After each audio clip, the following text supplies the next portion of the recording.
Welcome back in. Welcome back in. It's Friday nights. Meant to do this on Wednesday, but just didn't have time.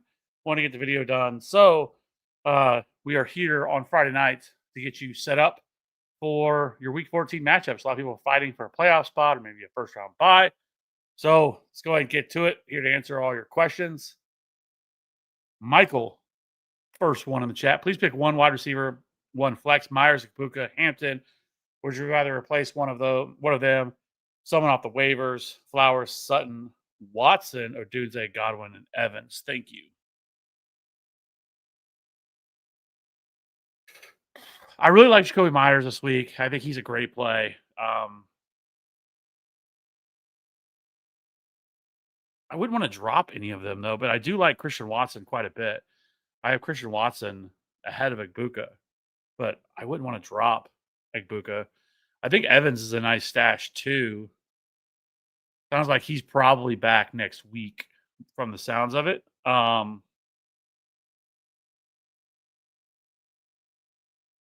But Michael, if you're in here, do you have any other players you could drop?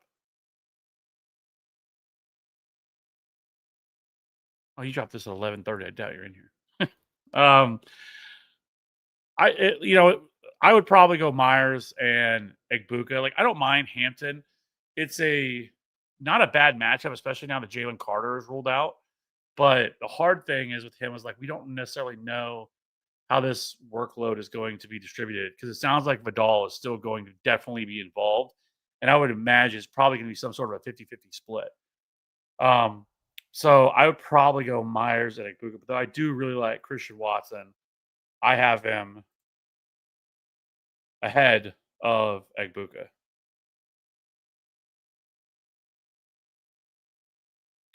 So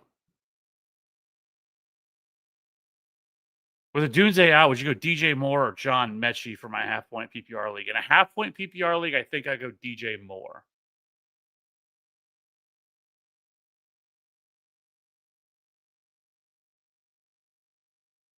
And then can Dunze be dropped at this stage of the season if he was I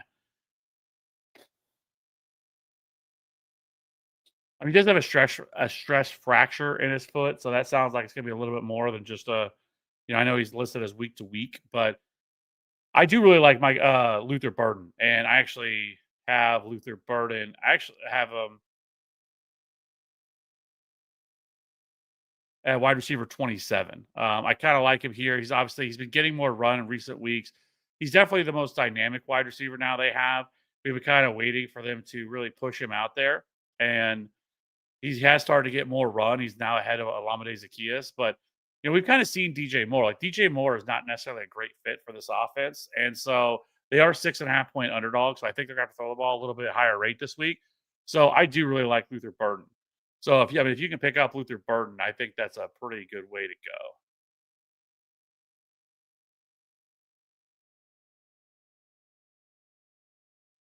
And if this is the same league, like maybe you consider dropping John Mechie for Burden because I would rather have Burden than Mechie for sure.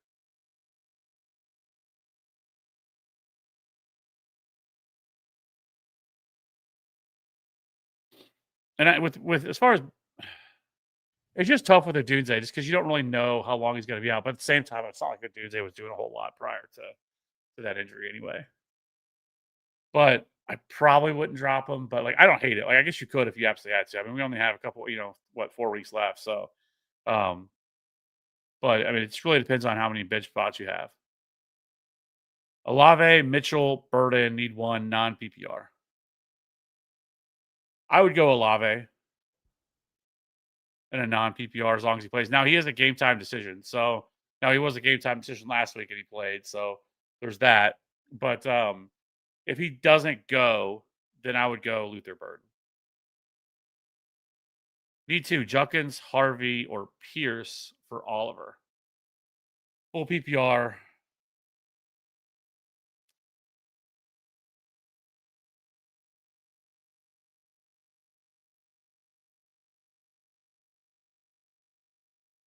So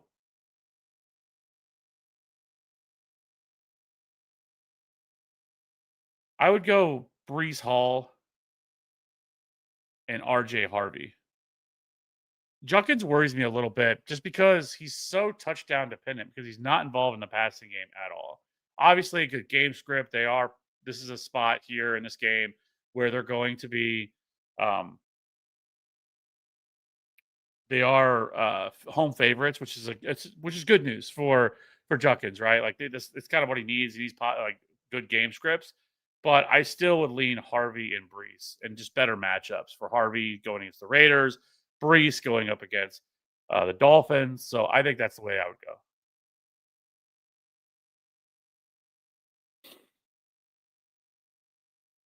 I have AJ Brown, Marvin Harris Jr., Johnston, and Buka. Would you drop Shaheed for someone like Wicks, Mechie, Ao Maynor, DK, or Reed? Yeah, I think you could drop Shaheed at this point. Their offense is just never going to be the Seahawks. They're just generally speaking not going to throw the ball at a high rate, and everything just gets funneled to JSN at this point. Um, I mean, he might have a week or two here or there, but like I don't think anything you can trust. If I was going to do anything, I think it'd probably be for Jaden Reed.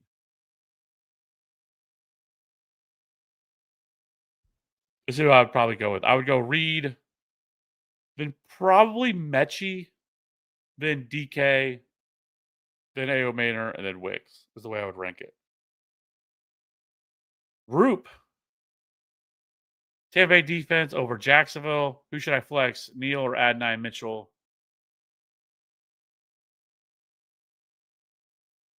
Go.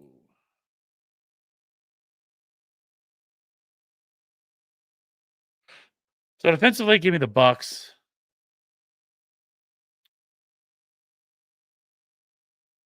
And then do I flex Neal or Adonai Mitchell?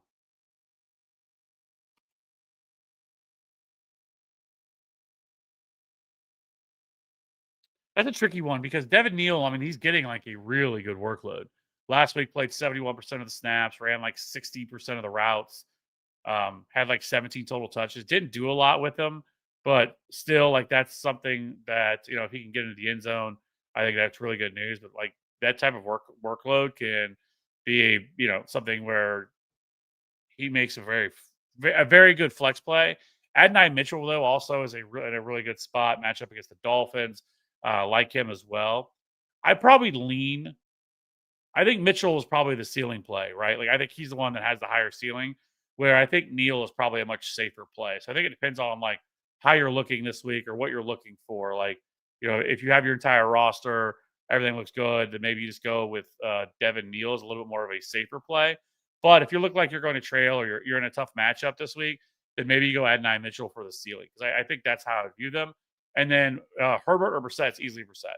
Like I get it with Brissett. It's like a tough matchup against the Rams. The Rams are still more of a pass funnel. They are an easier defense to throw on, and we know that the Cardinals are just going to throw the ball. Like, that's what they've done with Jacoby Brissett. That's why Jacoby Brissett's been a QB1 in every single start he's had this year, and so it's easily Brissett. Herbert really worries me with this broken hand. I know it's non throwing hand, but I think they're really going to try to protect him, try to run the ball as much as they can. So that because their offensive line is an absolute train wreck, and I think they're going to try to do whatever they can to keep Herbert, as upright as they can to not take as many hits because I mean he was getting absolutely abused last week against the Raiders defense. Now they have Max Crosby, obviously, but like this Eagles defense is obviously substantially better. I would imagine that Herbert is probably trying. They're going to try to protect him here, so I would go Jacoby Brissett. Brandon, appreciate the super chat. Devin Neal, AD Mitchell, or Jaden Higgins for flex.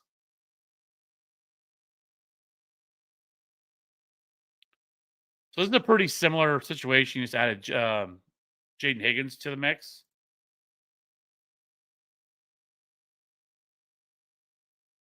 And I do have Adonai Mitchell just ahead of Jaden Higgins. I do think it's a pretty good spot for Higgins. I like him. But I view this as just like I did with the previous one. Like I think if you're shooting for ceiling, you go AD Mitchell all day. If you're looking for a little more safety, I think that's Devin Neal. I mean, because I can easily see like John Mechie just being more of a John Mechie week than it is AD Mitchell, right? Like I think it could go either way. But I do think AD Mitchell, he's definitely the guy they're going to look for deep. So I think that's a plus. It was scoring a long touchdowns, definitely in the range of outcomes. Devin Neal worries you because once they get down to the goal line, do they just go with um, Taysom Hill once they get down there and give him touches? Like that's what worries you with Devin Neal. And so I think he's this like the higher floor play, I think, but I think Mitchell is definitely the higher ceiling.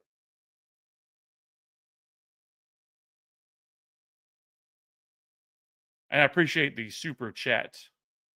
Uh Fighting solves everything. Burrow, CMC, JT, Quentin Johnson, Woody Money, Hendo, Brian Robinson, Puka Tet, Higgins.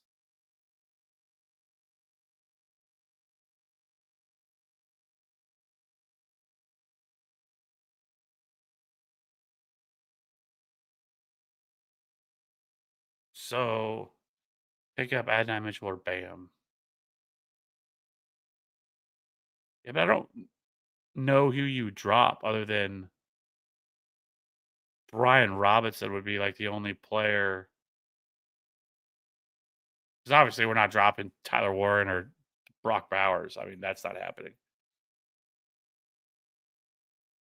And then you don't really have anybody else that I would drop, especially Michael Wilson now with this stuff going on with Marvin Harrison. And I would still probably rather have Godwin to Mitchell or Bam at this point. So if you wanted to drop Brian Robinson, I think for Bam, I think you could look to do that. Though that does always make me nervous, especially this time of the year. I'd probably rather have Brian Robinson as the handcuff to CMC, just in the event something happened to CMC. Because with Bam 9, it's tough to see them like really him having a lot of like ceiling type performances. I know with Trey Benson stuff going on. Like it, I think Trey Benson, if they don't activate him within the next week, next day or next few days, he is done for the year. Like he automatically goes to the season-ending IR. So that is definitely worrisome. So I mean, Bam is going to be the starting running back for this team rest of season, but it's also not a high ceiling because of how much they want to throw the ball. So I mean, honestly, just looking through this, like I don't think you really need to do anything because I think I view Brian Robinson as like a safer bet. Right? Like he's the guy I would rather have because like you're never playing Bam over most of these guys anyways, right? Like CMC or JT, and then if something happened to CMC, you're going to want Brian Robinson Jr. So I don't think I probably do anything now that more that I think through it. EC Pittman, Sutton, Brian Thomas Jr. Start two, the first two. I can't trust Brian Thomas Jr. Like, and I honestly think Brian Thomas Jr. I think this is his last year as a Jaguar. I think he gets traded this offseason. I just don't think he's a good fit for this offense and the scheme for Liam Cohen. I don't think he's a good fit for Trevor Lawrence. I think there's a much higher likelihood we see Jacoby Myers remain with the Jaguars. I think he's a much better fit for this offense long term. I can see them signing him to, giving him an extension this offseason. You get Travis Hunter back. I think Brian Thomas Jr. is gone. So, like, for me, I just don't think Brian Thomas, like, he's really hard to start. Like he is much more of a like a wide receiver four. Root McPherson or Boswell? McPherson. Love McPherson this week. I have been pretty against McPherson the last couple of years just because he hasn't really panned out. He hasn't really played well. Like he hasn't been a good kicker, but like this year he has really turned it around, especially over the second half because he was kind of doing the same thing to start the year, where he really wasn't that valuable. Like, and people still had him roster because he played for the Bengals, but like he's been like recently he's been on an absolute heater. I mean, he's been since week 7. He scored 8 or more fantasy points in every game. He also has 4 top 12 finishes over that span. So like he's averaging 9.4 fantasy points per game now. It's good for top 10 among all kickers. So really like Evan McPherson, especially in this huge game total. It's like 53 and a half points. So give me McPherson. One. Who for my wide receiver 2 and 3 and flex spot? Got Adams at wide receiver 1. Taylor and Jacobs. Love that. RB1, RB2 is Charbonnet and Henderson on bye. Wide receiver Addison, Myers, Samuel, Johnson. Tight ends Juwan, Ertz, Kittle. So wide receiver 2, I would go with Jacoby Myers. Wide receiver 3, I would go with Deebo Samuel.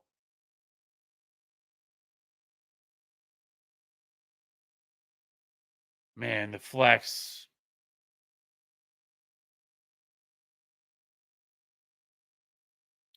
It should be Jordan Addison, right? Like it just should.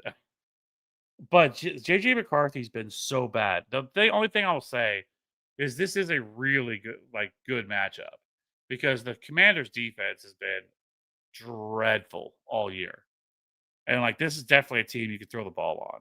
So do we get a positive performance from JJ McCarthy this week? I think it's in the range of outcomes, but he's really hard to trust. I probably would go Addison, but Charbonnet is probably the safer play just because, I mean, Charbonnet's probably going to score a touchdown, right? He's not going to do anything other than that, but he's going to score you a touchdown. It just seems inevitable for him every single week that he just finds the end zone. But, because Quentin Johnson, I would love to say him, but again, just don't love the state of this Chargers offense this week. I guess you could go with a tight end or two with Zach Ertz. Yeah, give me Zach Ertz. Now I think about this with Jaden Daniels back, I think that's a big plus for now. Not that Mariota is bad because Mariota was phenomenal last week, but I still think Jaden Daniels relies a lot on Zach Ertz. So give me Zach Ertz. I think he's the safe. I think he's your best bet here. Let's run 2 tight ends with Juwan Johnson and Zach Ertz. EC, C Rod or Tootin. Give me Chris Rodriguez. I like him. I like him pretty. I think he's a high end RB3 this week. Now, next week, we're going to have him as an RB2 for sure. They got the Giants next week. So I'm going to have Chris Rodriguez as a top. As a top 24 running back. Robbie with a $10 super chat. Appreciate that. Buka, Jacoby Myers, Monangai, I need 1 in flex PPR. Excuse me. I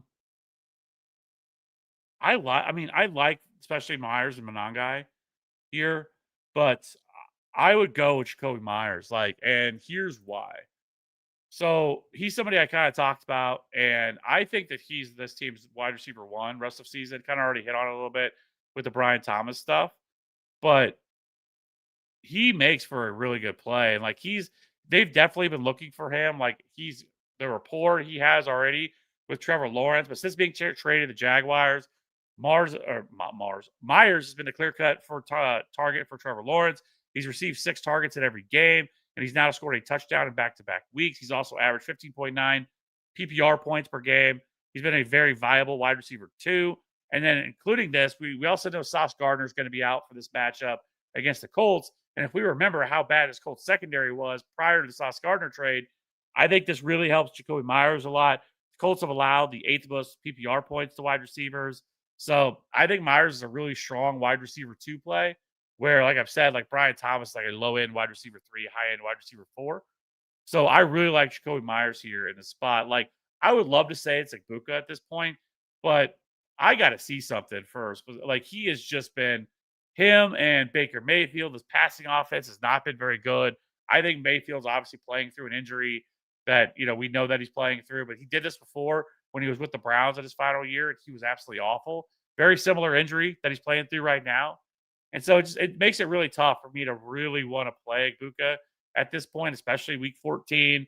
I don't know where you're at. I'm not sure if this is a must-win game for you to get into the playoffs or anything like that, but I would go with Jacoby Myers. I think it just is the best matchup. I think he's the safer bet for you. Monangai makes sense too, but I will say, obviously the Packers' run defense has been, for the most part, really good this year. So it's not as good of a matchup like it was last week against the Eagles, wherever he went off. And so I would go Jacoby Myers here is who I would go with, Robbie. And again, I really do appreciate the super chat.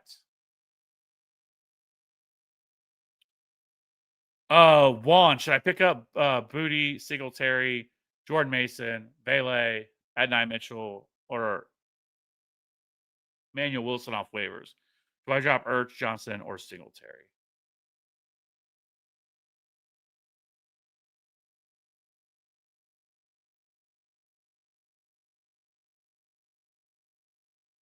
No, I wouldn't drop any of them, especially without knowing what's going on with Tyron Tracy right now. Let's not forget, last week that he, suffered that hip injury. Now after the game, Tyron Tracy said he was fine, but it is concerning that he also said that he wasn't able to put any weight on it after the game. Now they obviously on bye this week, so we don't have to worry about it for this week. But if he is forced to miss any time, Devin Singletary becomes the absolute workhorse in that backfield, and it's a great matchup against Commanders. So, like, I would hold on to Singletary if you have him. Do you think Bam Knight gets a lot of touches this week? Is he worth a start over someone like Swift and Woody Marks? I don't think that he is, and I don't think he's a good play. He probably gets some touches, but the Cardinals do not want to run the ball. They do not run the ball at a high rate. I do not expect them to be leading in this game. And the Rams, the one thing they do really well on the defensive side of the ball is stop the run. They have been elite for most of the year against the run against running backs. So I would rather play. And don't get me wrong, like I don't love Woody Marks situation either. The Chiefs' run defense, for the most part this year, has been really good. They've, the last couple of weeks they have had James Cook had a really good game against them a few weeks ago. Last week, Javonte was fine against them. I think he had 80 yards and a touchdown against them. But overall, but I think there's a better shot for Woody Marks because this game feels like it's going to be a low-scoring affair where Woody Marks probably gets a lot of touches. And then Swift, I would play Swift just because of his involvement. He's the starting running back here. Where Bam, I could just see them throw the ball a lot. Pick one kicker: McPherson, Bucker, or Kaimi Fairbairn. Pretty sure it's going to be Evan McPherson.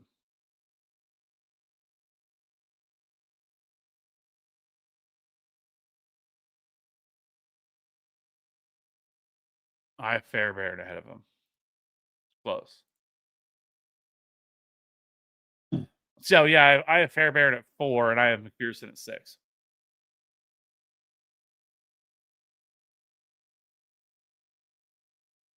I would go. I think I would probably go Fairbairn. It's just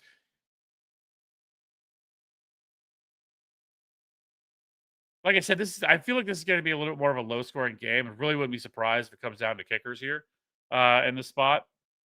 I go Fairbairn because his ability to be able to, kick 40, really 50 plus yard field goals and then being comfortable with him doing it.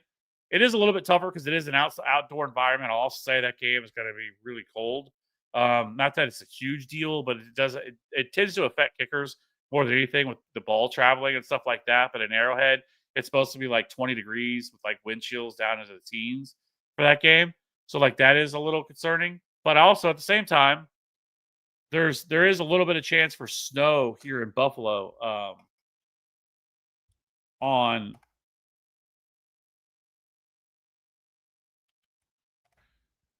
let's pull it up on this game. So right now, pretty good chance of snow, temp around 30 degrees and light winds, and it might look worse on TV than it actually is for offenses, but still impactful. I think that's really the major spot. Or now we shouldn't say major because I don't think it's really that big of a deal. So yeah, I think thinking through it, I would go with Fairbairn, but also I wouldn't hate it if you want to go McPherson either. I think McPherson, he's in a better offense. I think that's one thing to definitely look at.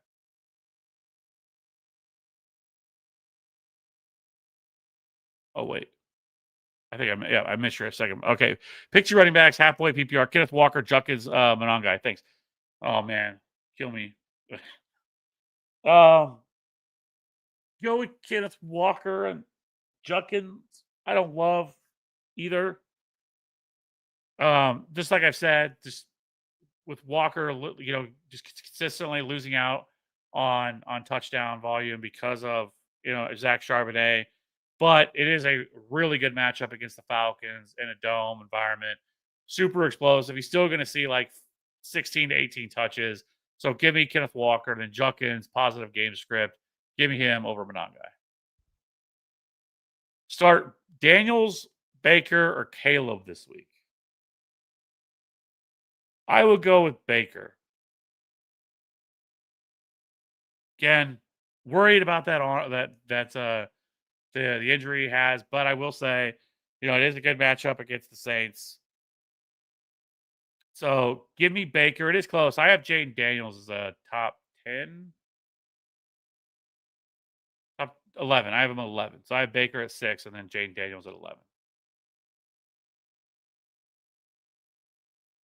And Caleb at 17. EC, Jaden Higgins, Vele, or Worthy. Give me Jaden Higgins here. Like I've already kind of said with Jaden Higgins, I think it's a pretty good spot. He's not going to be seeing Trent McDuffie, so that's going to be a plus. He's probably going to see Shamari Connor and Jalen Watson.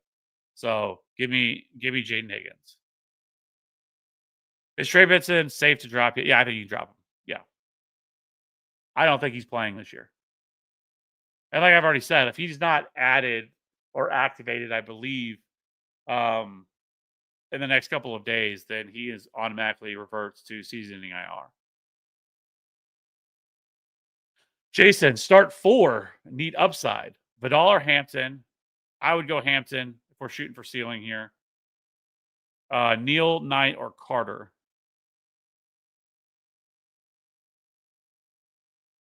Monangai, Burden, no room. So give me Burden. Give me Hampton.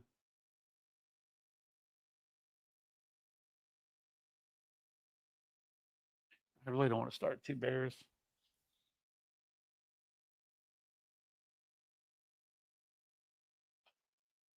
Give me Hampton, Neal, Burden.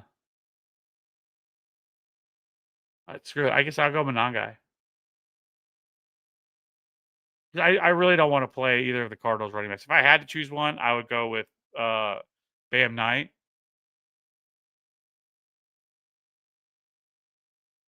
I'm also keep thinking about maybe playing both Hampton and Vidal, just get all the running back touches from that backfield. But it really would concern me if they fall behind.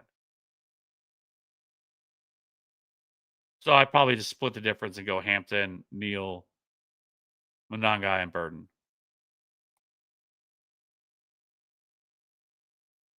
Start 2, need upside. Jalen Warren, Pittman, Shakir, Mechie, Vele, Burden. So give me Burden again. Actually, give me Pittman and Shakir on this one. I do like Burden, but I have him as wide receiver 3. Start 2, need one wide receiver, 1 flex. Sutton, Terry, Everts. So yeah, we're going Terry for sure. And I would not drop Vidal. So give me Terry and Sutton on this one. I have Kyron, but I think Corum is going to be 50-50 play by the time in the game. Should I start Kyron or start Neal or Aaron Jones? I don't think it's going to be a 50-50 split, but I think you still probably go Kyron Williams.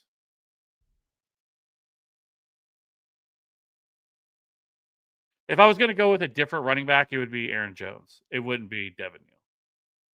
It's actually because the JJ McCarthy will check down to Aaron Jones, and now that Aaron Jones is playing in the spot, like I said, it's a really good matchup for the Commanders. McPherson or Fairbairn, not sure with weather in Buffalo things. Yeah, like I've already, we already said this one already, Harold, but Fairbairn is probably who I would go with. But if you wanted to go with McPherson, I wouldn't hate it. McPherson has been phenomenal since week 7. So is Fairbairn. Walito, DJ Moore, Burton yes. So I have Burton at 27 and I have DJ Moore at 34. I think Luther Burden gets the bigger bump here. Walito.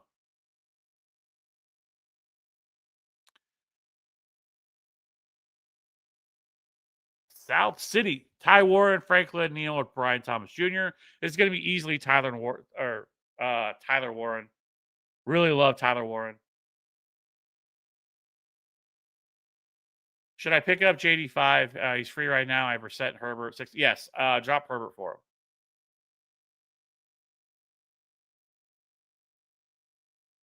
The Commanders' rest of season, I think, is pretty good. I mean, it's not because I know next week they get the Giants, and I definitely would pull. Jaden Daniels give me like a top 5 quarterback next week against the Giants,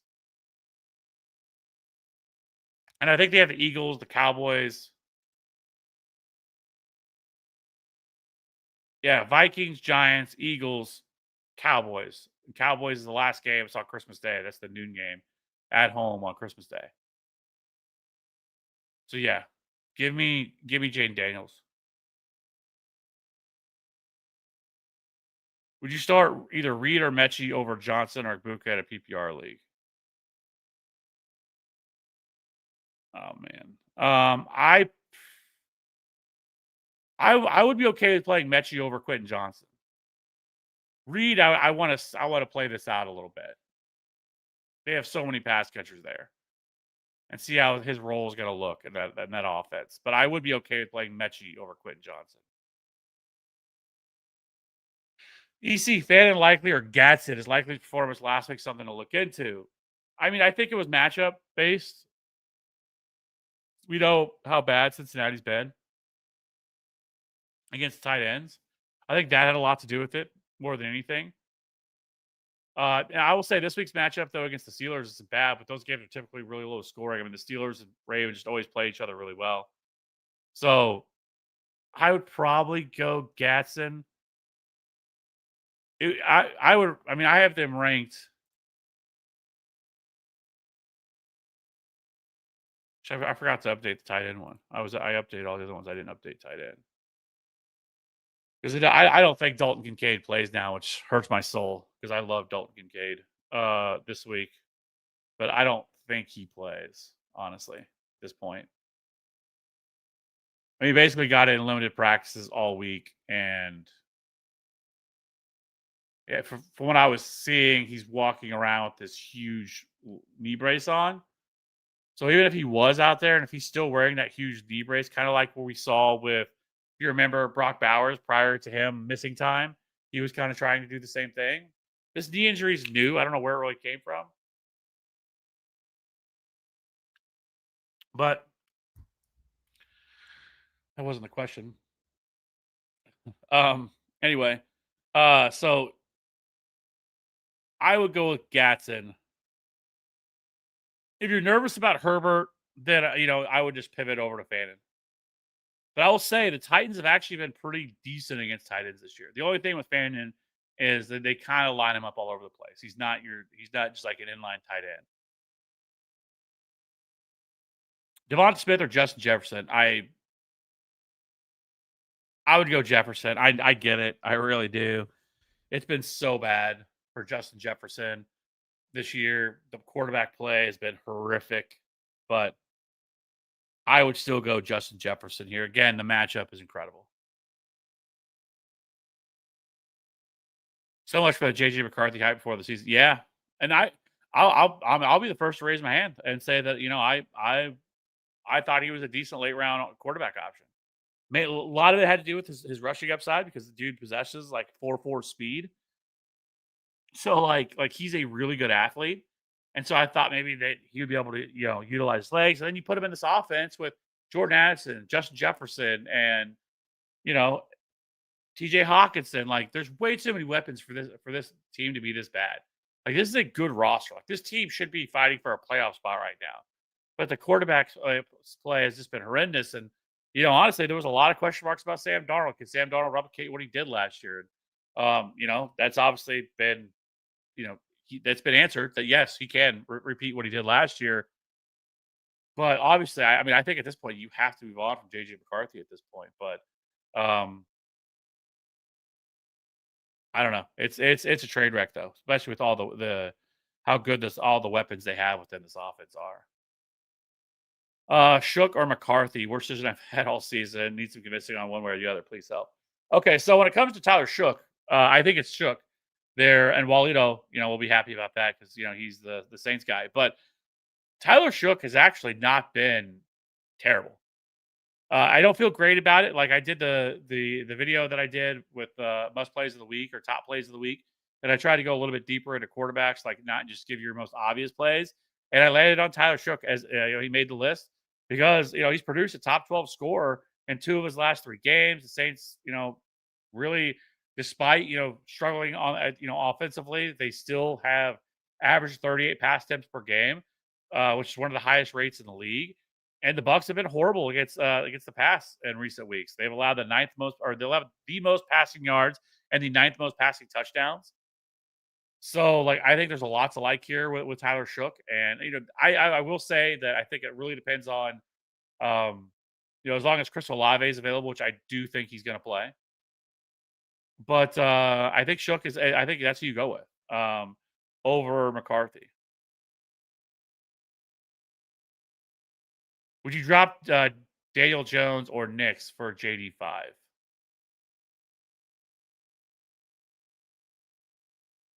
I would drop Daniel Jones for him, yes.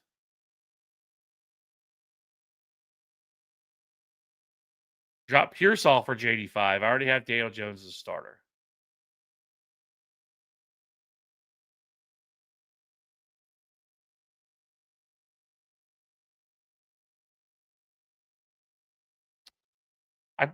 I think you can if you want. Yeah, I mean, I don't hate it.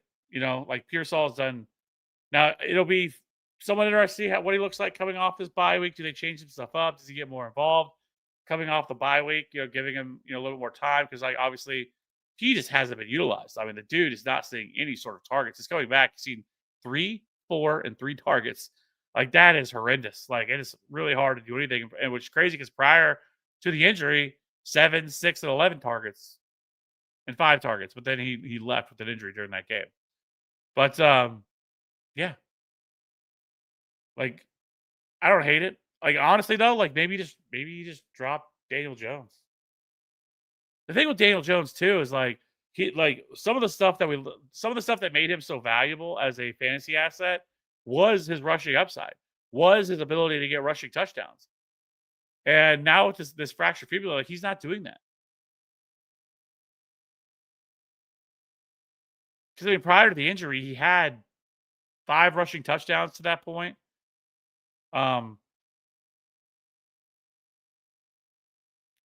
So like, I don't think he's a terrible option necessarily on a week to week basis. And then what is the upcoming schedule? I know it's not like terrible.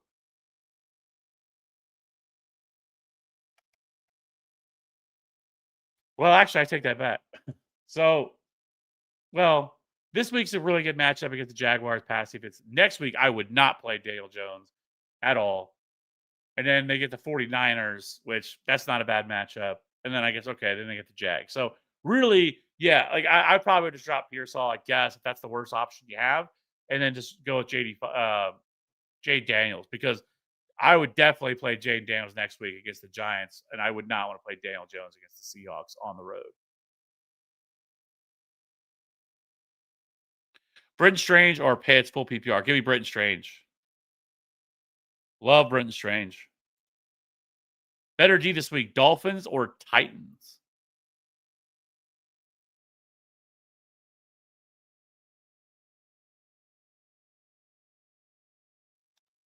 I'll go with the Dolphins. I don't mind the Titans. I think I have the Titans at 12, I think. They're not at 12, I have them at 13, but I think I have them at 12.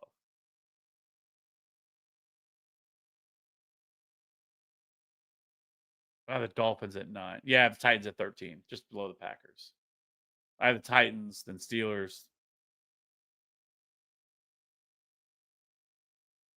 and then the Jets.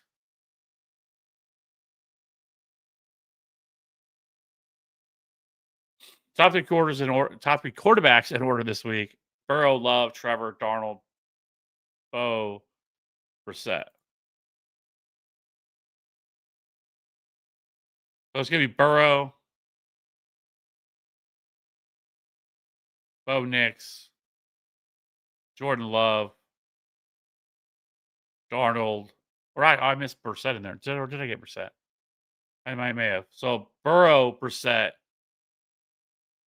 Bo Nix, Darnold, Trevor Lawrence. I'm screwing this all up. Brissett, Jesus.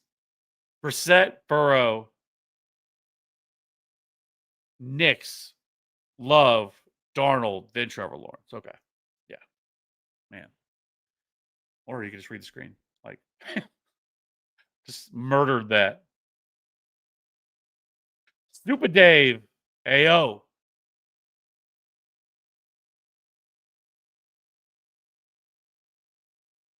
Top 5 tight ends this week: Goddard, Ingram, Ertz, Loveland, Otten, AJ Barner.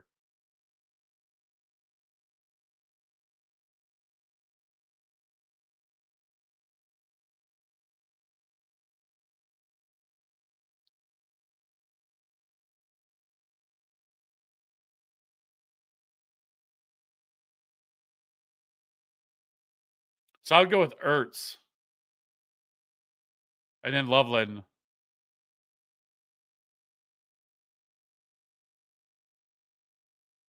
And then Goddard. And then Ingram.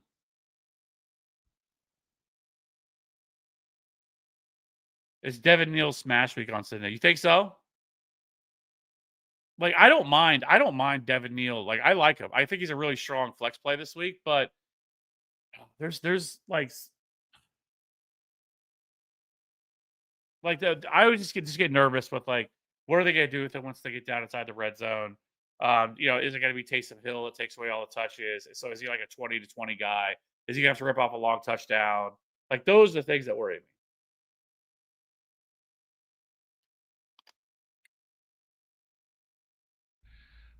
Super Dave started Ferguson, so need a running back and 2 flex. That was such a bullshit call on Thursday night. The offensive pass interference they called on Jake Ferguson. Like I was like floored when that happened. Like I was like, where was the offensive pass interference? Like he was clearly turned. Like I don't know in what world that was offensive pass interference. And we could have had a Jake Ferguson touchdown.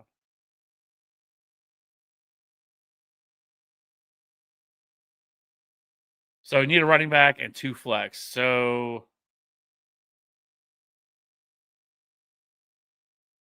we're gonna lock in Burden as one of the flex. At running back, we'll go. I guess we'll go Woody Marks.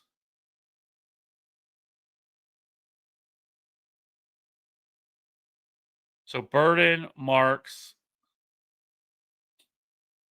Give me the other tight end. I'm gonna go Brenton Strange.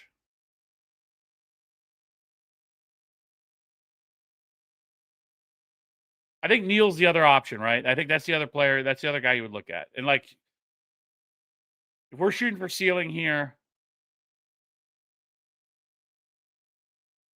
it's definitely Burden.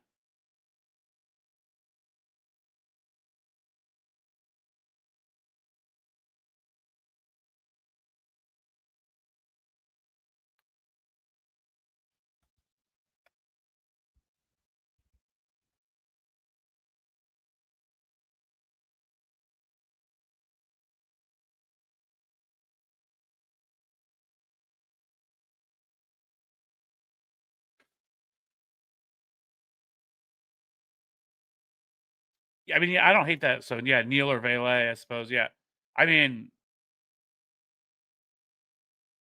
what worries me with Marks, like I said, the Chiefs just run defense. When they want to, they will shut down the run, and that's what worries me with Marks. And for whatever reason, they're not utilizing the passing game. As I think through this, and maybe you go Neal because he's definitely more involved in the passing game. Like we know that. So maybe you go Neal. I'm locking in Burden for sure. And then I think it comes down to Brenton Strange or Devon Vele.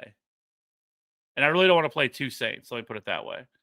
So I probably just go. Then I just think I stick with Strange. I think Pat Bryant's interesting, but I also don't think he has a huge ceiling.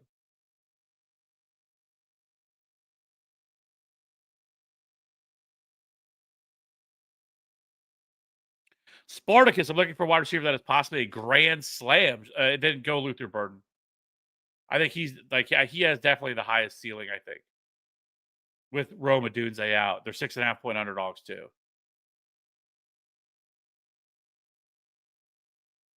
I think I missed a couple here. Tingley, you like Knicks over Danny Dimes rest of season?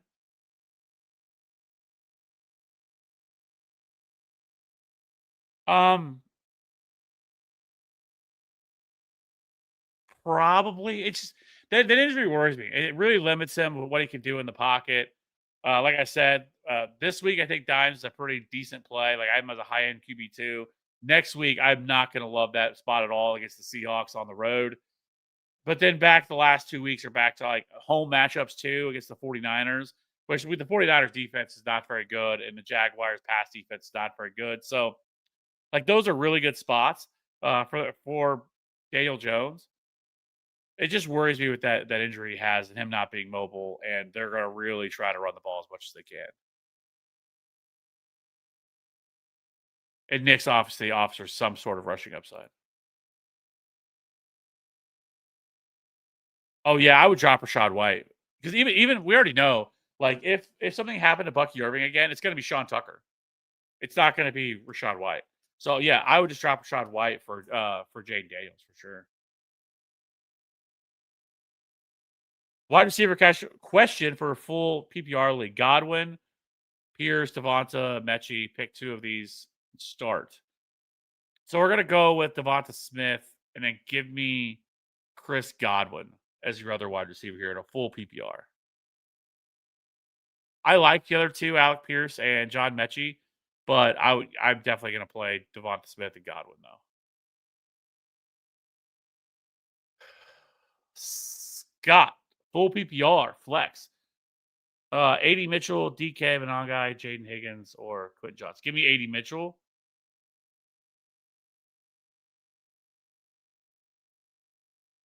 Yeah, give me AD Mitchell. Brissett or Daniels, 6 point passing touchdown. It's going to be Brissett. I like Brissett quite a bit this week. I do like Jay Daniels, but I just feel a little bit better about the matchup and the spot that Jacoby Brissett is because I know what Jacoby Brissett's going to do. They're gonna have him drop back 40 plus times in this game. I mean, unless something crazy happens, and it is the NFL, but unless something crazy happens and they get some big lead or something like that, and they're not forced to throw the ball, which I don't see happening. So I would go Brissett over Jaden Daniels in this one.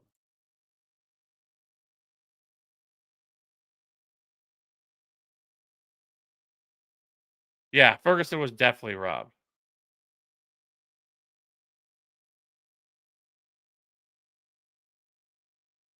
So it would still be so. It would still be. You said this for the rest of the season. It would still be Luther Burden on this one because Odunze could be out for a couple of weeks. So like or longer. Stress fracture in his foot. That's obviously a big problem. So I mean Godwin and the other thing you have to mention here with Godwin too. Mike Evans is going to be back probably next week, and so that also limits that a little bit more with him coming back, and then you're going to have Ibuka. Like, there's not going to be a lot of targets going around, so it's definitely Luther Burden. The OPI on Ferguson and Pickens looking like he didn't want to play football. Yeah, and then today he tried to come out and try to defend himself and act like, oh, it was all double team, all this stuff. And I'm like, bro, like we're all watching the same game. Like he did not look engaged, which was so weird because we've seen him in games this year without CD Lamb. And he has been a baller. Like he's been a baller all year. Like I don't know what was up with him, why he was um I don't know what was I don't know if he just thought the game was over, like, oh screw it. I'm not gonna go out here and give it my all. I don't know. It was super weird for Pickens last night. But yeah. It's definitely a red flag for a player that's heading into a contract year. PBR flex Hampton or Shakir. I think Shakir's the floor play. I think Hampton's the ceiling play. If obviously, if I have to choose, and what you're asking me, so obviously you want me to choose, um, I would probably go Shakir and the hope that they're going to have to throw the ball, right? because Shakir in games where the Bills could dictate the run, like we saw last week, Shakir is only running like 50% of the routes. But in games where they're pushed and they have to throw the ball, that's whenever Shakir comes out and plays 80-90% of the routes, and he's way more involved in the offense. So there's definitely volatility here for Shakir for sure. But I would probably go Shakir just because Hampton, like I know last week we're kind of in the same boat with Bucky Irving, but I think this is a different situation, obviously different coaching staff. And for the most part, we remember earlier in the year with Hampton that like Hampton was in a split backfield with Najee Harris till Najee Harris went down. And then John Harbaugh or Jim Harbaugh, excuse me, has been gushing this week about Vidal, which I know he does that about all of his players, but like I think he's earned at least a 50-50 split of the backfield. Makes it a little bit harder to trust. What's the worst weather games this week? So right now, you have the Tennessee Cleveland game right now. Looks like the weather we're seeing on that one is tips around freezing, winds around 10 miles an hour, so that's not a big deal. Snow showers in the area, it's not a big deal. I don't think we have anything that's like that has like high winds. So Green Bay, Chicago, temperature will stay in the teens all game long, frigid. Temperature doesn't matter as much. I would say high winds, but it doesn't, especially in this. So I'm not seeing any like really high wind stuff. That's the stuff that we care about.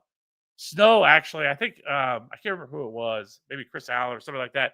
Somebody did a study and found that snow actually elevates passing games because obviously it kind of makes sense because defenses are on the defensive, right? They're having to react to the offenses where it tends to make them, you're going to fall slip a lot more often for a defensive player than you're going to see an offensive player. So snow actually helps passing offenses, which is kind of crazy.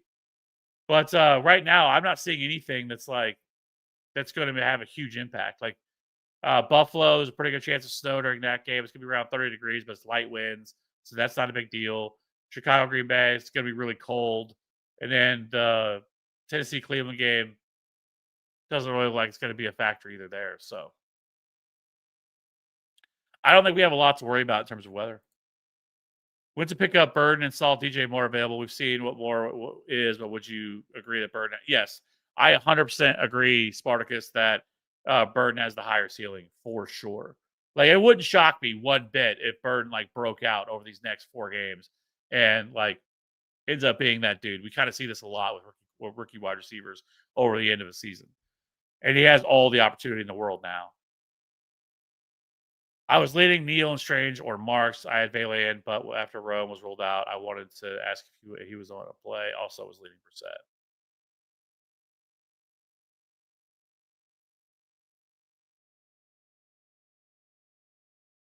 I will say, I mean, Marks and not as much Neal, but Marks is definitely kind of a gross play because he's not involved in the passing game at all. So, like, he has to score a touchdown. Like, it's definitely in the range of outcomes that if he gives you 5 fantasy points. And like I've said, the Chiefs, especially at home, have been really good. I think at home this year, they're only allowing 14.5 points. So, we're on the road. They're allowing 24.5 points per game. So, like, it's a much worse matchup and spot here for Woody Marks. Like, there's a lot of negative downside to him. If Olave's out, Vele or AD Mitchell? I would go AD Mitchell. But I think Olave is going to play. I mean, it's kind of a similar spot last week. Keep one rest of season. Higgins, Worthy, Jaden Reed. Keep one. It would be Jaden Higgins for me. Rest of season.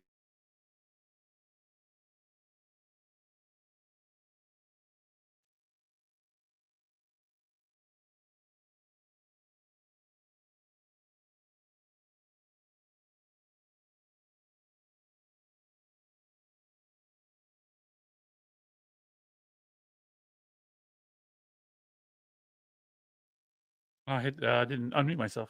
Yeah, Ferguson should have done more once Lamb went down. Yes, but like Some of it I don't feel like it was completely his fault. But like I said, the penalties were ridiculous.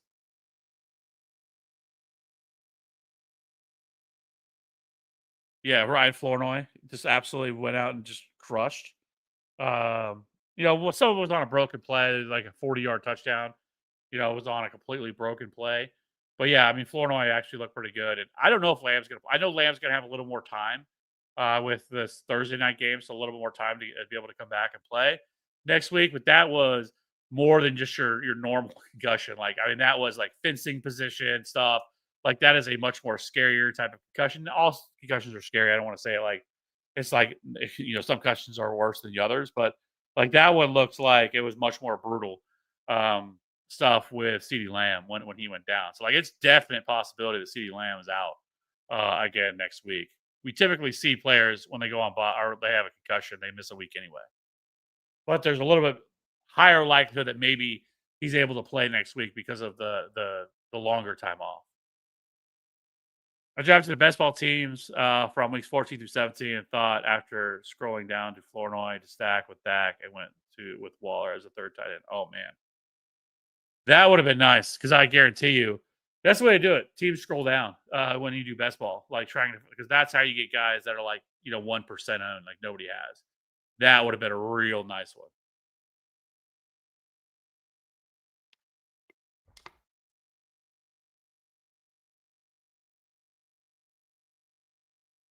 Emilio, who is worth a pickup more between Mechie, Wicks, Reed, Vele, or Pat Bryant? I would be dropping Shaheed.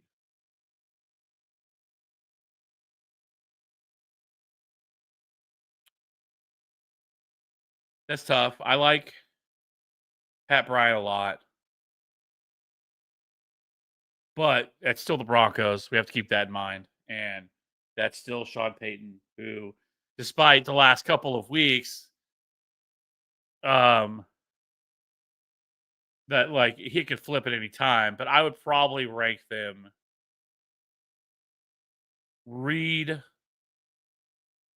Bryant, Mechie, Vele, Wicks is the way that I'd rank it. Robbie, who scores more points?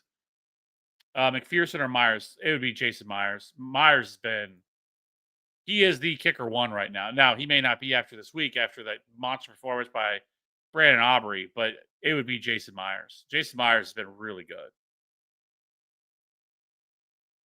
Now, so is McPherson, to be fair, but I would still go Jason Myers. Myers or Wilson.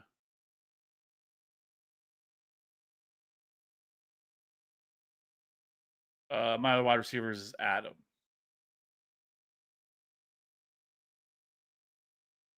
Oh, the Wilson part was throwing me off. I'm like, wait, but Michael Wilson. It'd be Michael Wilson. I have Michael Wilson as like a high end with Marvin Harrison out. He's just an incredible play. He might very well see again another week where he sees like 15, 17 targets, like something ridiculous. And Greg Dortch is out too. So like it's gotten really thin in that wide receiver room for this team. So like it's like we've seen Michael Wilson. That was with Greg Dortch where he was getting that type. Like it's very possible. Like it's not hyperbole to say like he could see 12 to 14 targets in this game. So I would go with Michael Wilson.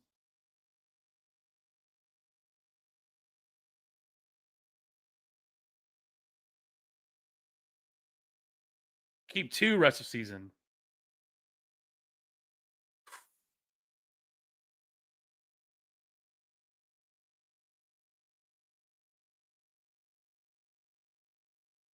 Man, keep 2 rest of season. It's tough to say with Tracy being out, but man, the Singletary stuff is frustrating. I'd probably be Marks, I guess, and Aaron Jones. I think is probably the way I would go and play it. It's just so tough with Tracy. Like it's like with him, we like there's he has a good week, and then all of a sudden, they switched to Devin Singletary. Then it went back to Trevor Tracy, and then last week it was kind of the same thing where they were kind of flipping back to Devin Singletary, and then Tracy got hurt, but we honestly don't know exactly what's going on there. So that's trouble. Like, so if I had to choose, like Charbonnet is like obviously, but like he's just touchdown dependent. So it would be Marks and Aaron Jones. Star two flex, two full PPR.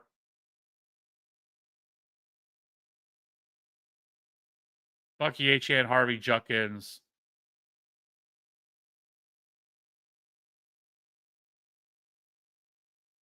Maybe Bucky and Achane for sure.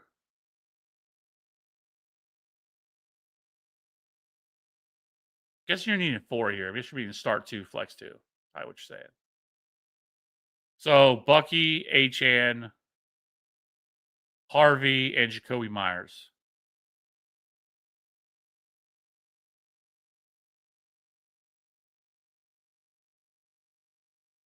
Joe, Marks or Charbonnet?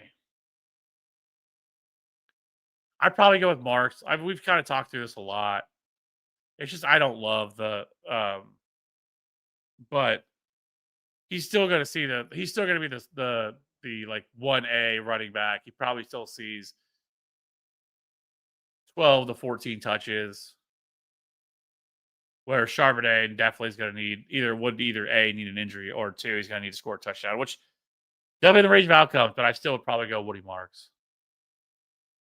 I got Brissett starting, but also have McBride. I hate starting 2 players on the same team, especially they face teams. Should I start Jay Daniels instead? No, I wouldn't worry about that at all, Truth Teller. I mean, Brissett has been phenomenal. I mean, Brissett has been a QB1 every single start this year. And obviously McBride has been phenomenal too with Brissett. So, like, that's a stack I love. Like, you're perfectly okay with doing that.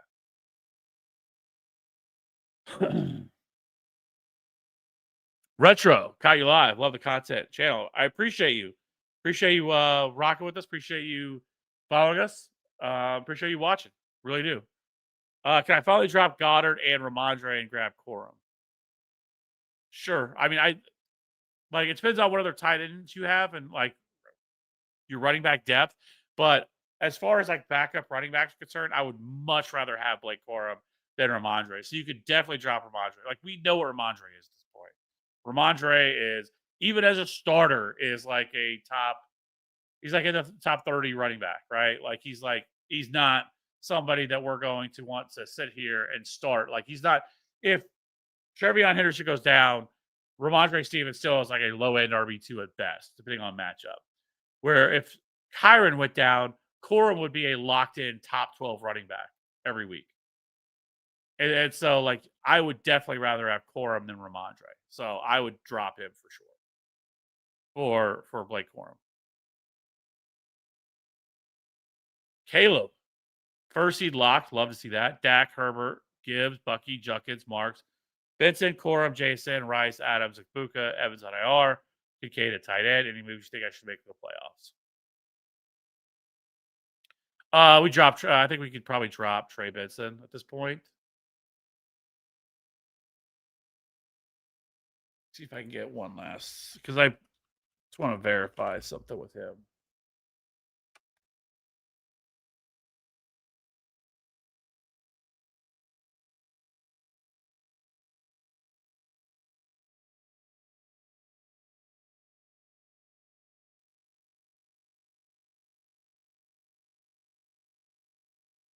So yes, if he's not back, I think by like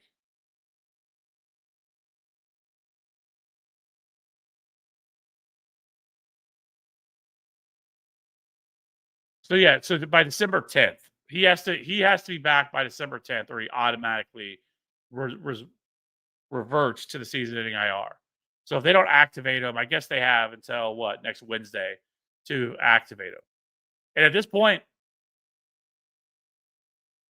like, we'll see. But it's obviously a pretty big issue here. But other than that, like, maybe a tight end, but like the rest of your team, like Dak, Herbert, that's the same combination that I have. Maybe depending on what other quarterbacks out there at this point with the Herbert stuff, like maybe you could drop him, but like In my home league, that's who I have right now is Dak and Herbert. And then running backs, Gibbs and Bucky. Love that. That's phenomenal. Junkins, Marks, Benson. Solid depth. Corum, love that too. We just talked about that. Jason and Rice. I mean, my goodness. Uh, Adams as well. Like Igbuka. Oh my goodness. Like I guess maybe tight ends because how I don't know who you're running at tight end now because Kincaid's been out for a while. But other than that, maybe your other quarterback. But like, yeah, and then try to stack as many handcuff type running backs like you have with Blake Corum.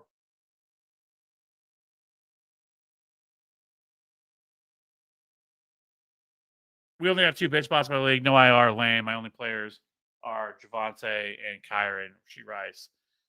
Oh, okay. Okay, so that makes sense then. Only two bench spots. All the way at the top there, Michael. So I gotta remember. Please pick one. Myers, Akuka, Hampton. Or would you rather? Okay, yeah.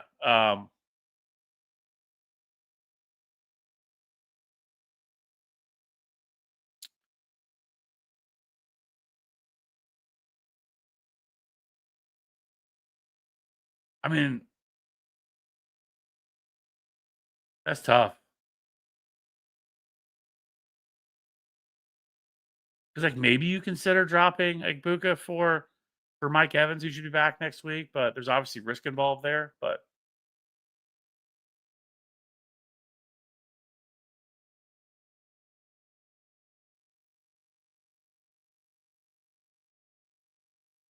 please rank Week 15 defenses: San Francisco versus Tennessee, Bears versus Cleveland, KC versus Chargers.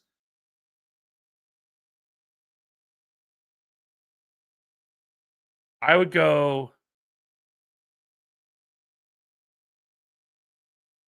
Bears, 49ers. Those two would be really close. Teardrop down to KC. So it would be Bears, then San Francisco, and then KC. I think is how I would have it.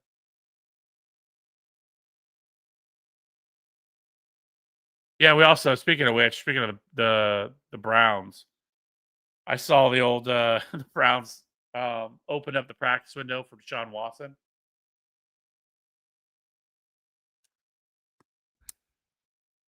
which is absolutely wild.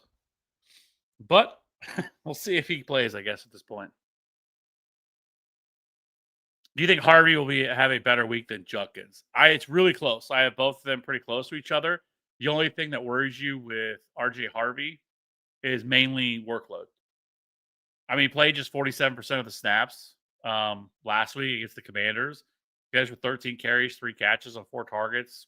Obviously he got there because of the 2 touchdowns that he scored. But it is a three-man committee. But the difference is with Harvey compared to Judkins is Judkins isn't involved in the passing game. And that's what really limits him. So like he has to score multiple touchdowns. Where Harvey could, get 3 or 4 receptions, which is a little bit more valuable. So I slightly, and it's a good matchup against the Raiders for Harvey.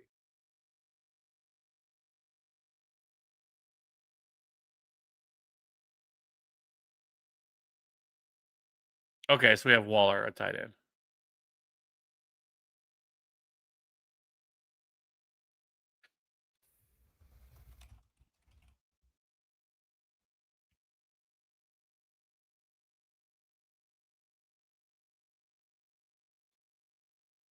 Yeah, Goddard's tough.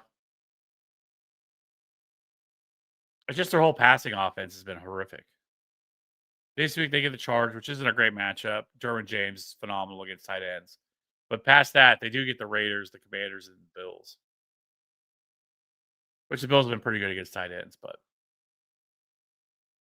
I mean, if I was going to drop somebody, Retro, I think I would just. I mean, I don't. You could drop Goddard, I guess, if you wanted to. But I mean, yeah, if I'm dropping somebody, it's definitely going to be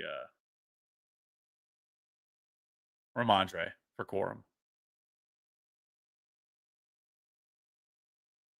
I have Dolphins DST. Can I? Oh yes, yes. Can you see the yes?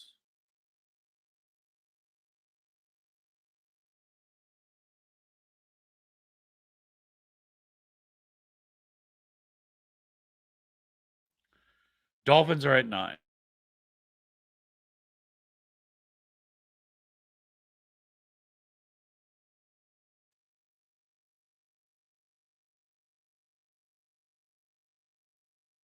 What are your thoughts on Vele this week? And he's a pretty strong. He's a pretty decent wide receiver 4. Like he's in the flex range.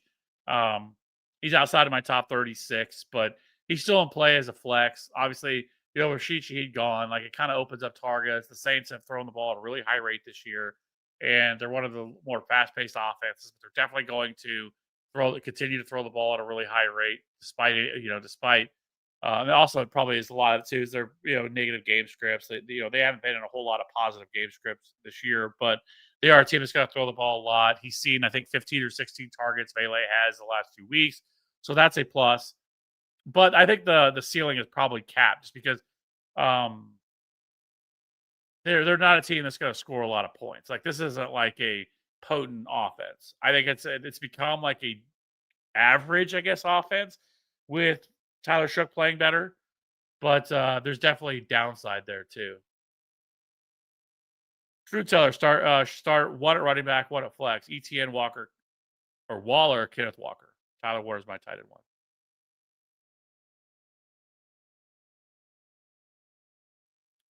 I'm just gonna go pure volume, and I'm gonna go ETN and Walker.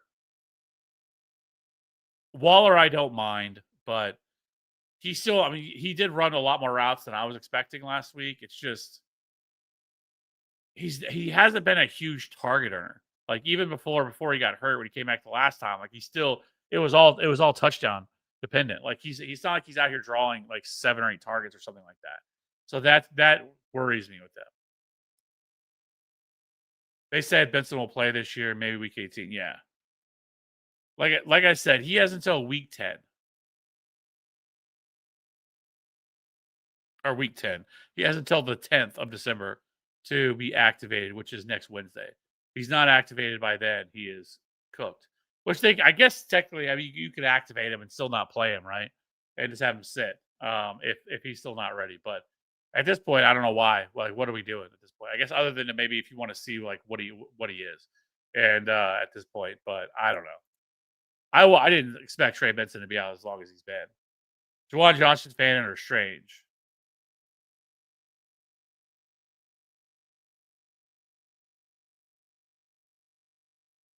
Yeah, Britton Strange. That's what I thought. That was my initial lean. So it'll be Strange, Johnson, and then Fannin is the way that I have it. I have Waller as far as running back. I have Hunt, Chris Rodriguez, Algier, Corum, Jordan Mason. Love all of that. The only, actually, if you really wanted to, if you're really looking to make a move, like maybe drop Jordan Mason. And the only reason I say that with Jordan Mason is because we've already seen Jordan Mason without Aaron Jones. Like he hasn't really done anything. And at this point, like I don't think it's like something that would kill you. And the Vikings offense just looks absolutely pathetic. And the rest of season schedule. So they got the Commanders obviously this weekend. And then you have the Cowboys, Giants, Lions. We'll say those middle two do not look bad as options though. So I don't know. That is tough though, because those are really good game environments. But definitely wouldn't even consider playing them the last game on Christmas, the Vikings and Lions game. But he is a candidate. But I do love what you're doing here with these backup running backs. Corum, Algier, exactly what you're looking for. Like those are the type of handcuffs you want. Godwin and Dobbs are available on waiver wire. Should I pick one of them and start them at flex instead of other options?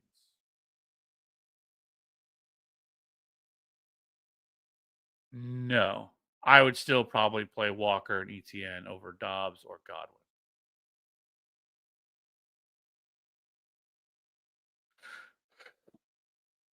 Full PPR, Bam Knight or Devin. I would go Devin Neal.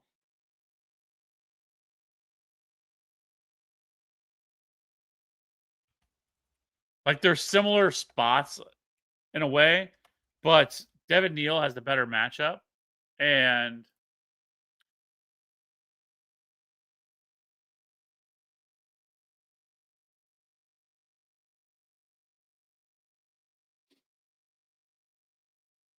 Because Bam Knight becomes pretty touchdown dependent, right? Like even the last, so like if you really look at it in the last, I will say it's at least a positive that he's been involved in the passing game. And DeMarcado is out this week, so but with Bam Knight, he's still only playing 38, 44, 51% of the snaps the last 3 weeks. And he's gotten there because of touchdowns mainly. Obviously, the pass catching work has helped raise his ceiling up a little bit, but like in games that he hasn't scored a touchdown this year with similar usage, he scored 9, 6.7, and 4.3. Now the difference is San Francisco, Jacksonville, Tampa Bay are much better matchups than what Bam Knight's going to see this weekend. Because, like I've said, the Rams are a really good run defense. Like they are top five, or a top five run defense this year. So that would worry me with Bam Knight, where I think Devin Neal's in a similar spot, just better matchup.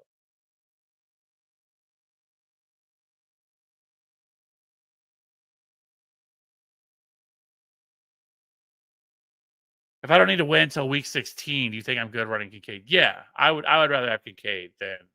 I mean, Kincaid was playing really well prior to the injury. It was just, obviously the injuries issues there.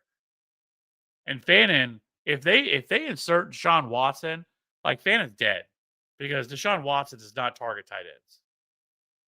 So I don't know if they're going to play Deshaun Watson with them opening up his practice, but it's also like I don't know if they're just opening up the practice window. Sometimes they do that with guys, let them get practice time in and stuff like that. And maybe he doesn't even play this year, but I don't know. That concerns me because Deshaun Watson, I just think is completely cooked. But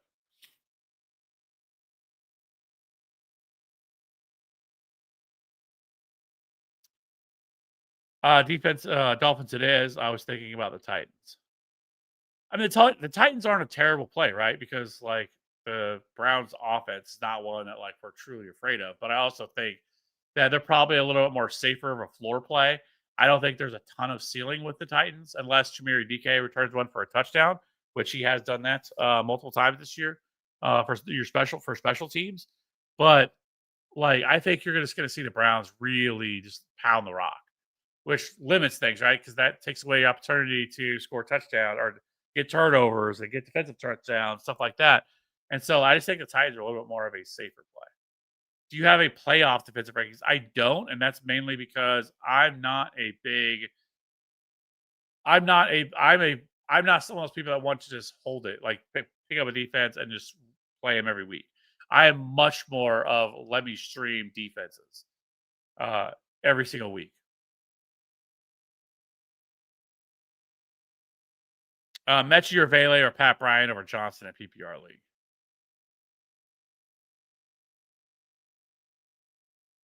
I mean, if I felt better about the situation for the passing offense, it would be Johnston. But I just don't feel great about how everything's going to look and what they're going to do. Because, like I said, I mean, it was dreadful. Um, it was dreadful for their passing offense last week. It's just they just can't get a lot going because their offensive line is so bad.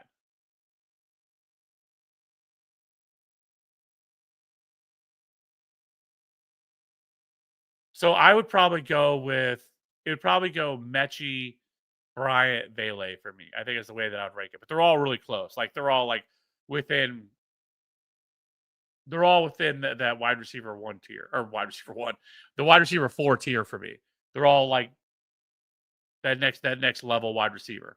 But I would go Mechie. And I say Mechie because I feel pretty confident that the Jets are going to throw the ball a pretty decent clip. Tyrod Taylor's been playing much better. And Mechie should have had a pretty solid game last week, if we're being honest. He dropped what should have been a touchdown. He dropped a couple other passes. And so, like, I think Mechie is still a pretty good play in a PPR league.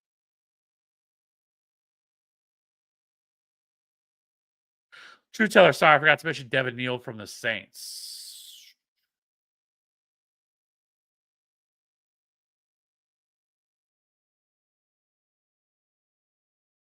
So it would stay the same. I still would go ETN or Walker over Devin Neal.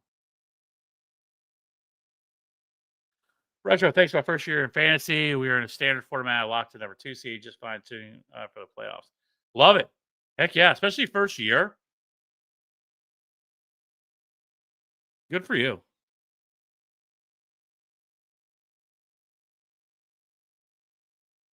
Wide receiver Pittman, Pierce, Justin Jefferson, Tesla, Higgins, and Amon.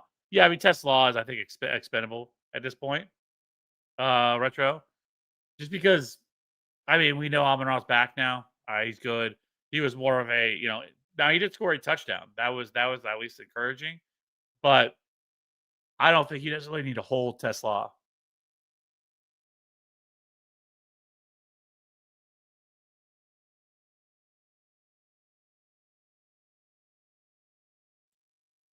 It's also crazy to me that we're in week 14. Like we're about to the fantasy playoffs next week.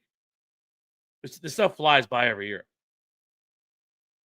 and it's just insane. I know the season's not as long, but I always talk about it. Like I play fantasy baseball, and like fantasy baseball does not fly by like this. It is not like week one, and all of a sudden, like, oh man, all right, playoff starts soon. Like I don't know why. Maybe because it's like an everyday thing and whatever. But like fantasy football flies by every single year, and then fantasy baseball does not feel that CBS, Jonathan Jones reported that unlikely. I would think so, right? Like, it doesn't make any sense. But like I've said, like there is stuff where they will open up a player's window just to be able to allow them to practice and do all this stuff, and then have no real intentions of them playing. And I think that really could be it for Deshaun Watson. So would you say like the Saints a good pickup for week 16, 17, pretty much only matchup based? Let me see something, Caleb.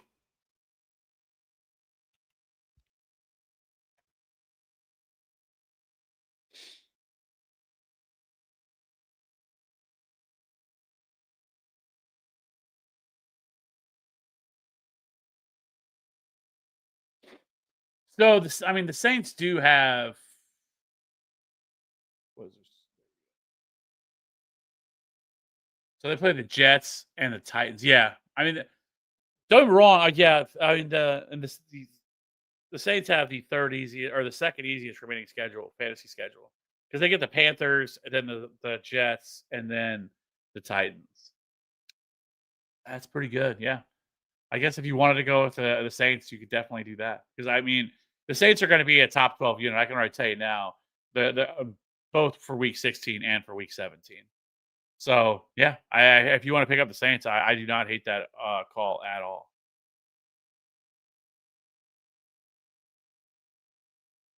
Would you drop Rashad White for JD5 or Sean Tucker both on waivers? I have Bucky and Daniel Jones. Yeah, I would. Yeah, I have no problem. Drop Rashad White for Jane Daniels pretty easily.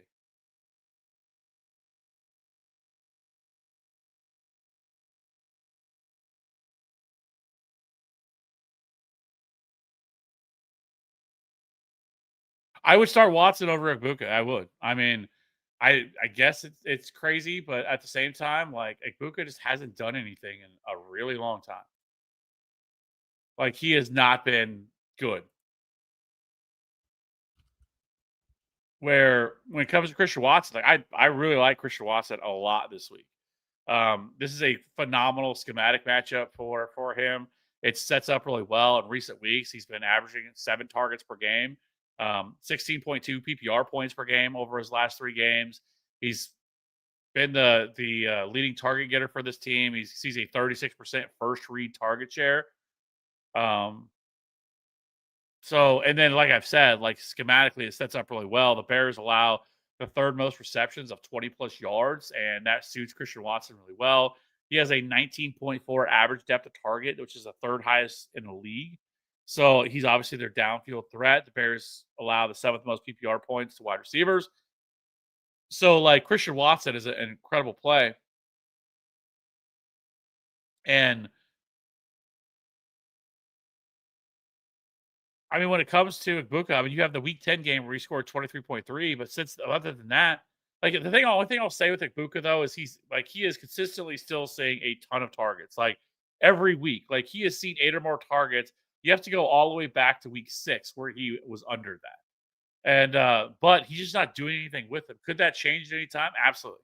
Can he rip off a 70-yard touchdown? Sure. Um, but I prefer Watson. Like, if you wanted to go, I guess, like Buka over Hampton, I wouldn't hate that because of the volatility there with that situation. It's just, what is it going to look like? We know Mike Evans and the rapport he has with Mike Evans, especially once they get to the goal line, especially once he gets to the red zone. Mike Evans is going to be back. Like, it's not like a knee injury for Evans either, where he's going to be hobbled or not look the same. It was a collarbone injury. So, like, all that stuff's going to be good to go when Mike Evans is back. You're going to have Chris Godwin back. Like, I just makes it tougher for Egbuka for this year. And I think you probably, if you don't have to, if you want to hold on to Egbuka, I totally get it. But Mike Evans, as a guy who is going to see a lot of targets from Baker Mayfield when he comes back, which should be next week.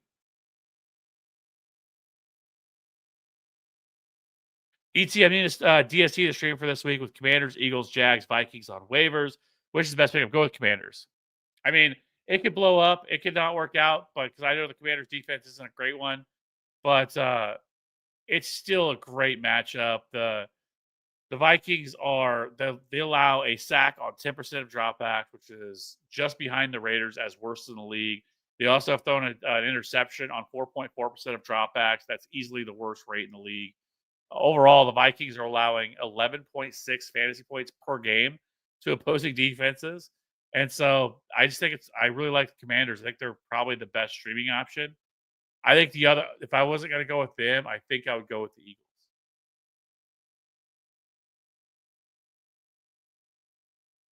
Burrow or Daniels? I would go Burrow. That game has like a phenomenal, like it's 53.5 point total. The next closest is 47.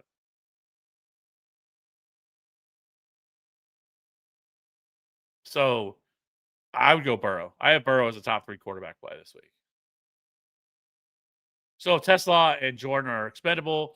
I need to figure out who I could put in their place. Waiver wire is healthy.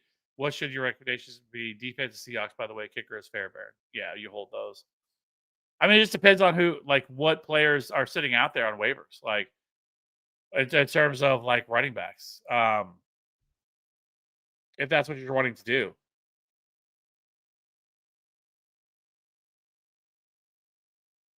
Like, is Pat Bryant sitting out there? I'd rather have Pat Bryant than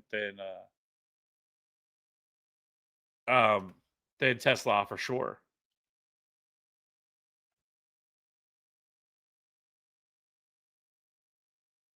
See.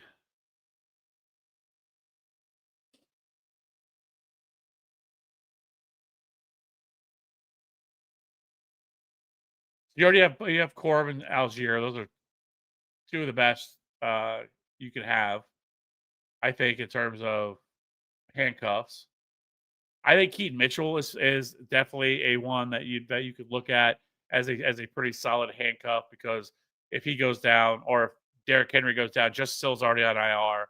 If Derrick Henry were to go down, Keaton Mitchell would step right into that role. We know how explosive that dude could be, but you could look there as a stash. I don't remember who your running backs were. Your starting running backs. See if I can get it back up there.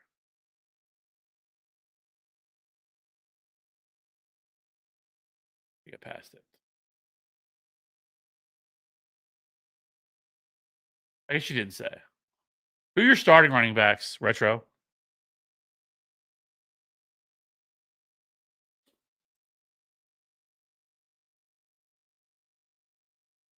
So then I guess next week you're going to have to drop somebody for him anyway. So I guess that would be your drop, right? Well, I guess you'd have one more. So you would just drop. So that's what I would do. I would just drop Tesla for Mike Evans next week. You're going to need that spot for him if he's in your IR. And then if you wanted to drop Jordan Mason, it would just really depend on what other options are sitting out there.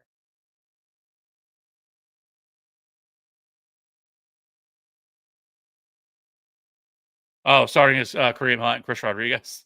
I will say this, though, for Chris Rodriguez, like I said, next week is a great matchup against the Giants. So, like, Chris Rodriguez is a good start next week, and I don't mind him this week either. I think he's still a high end RB3 against the Vikings.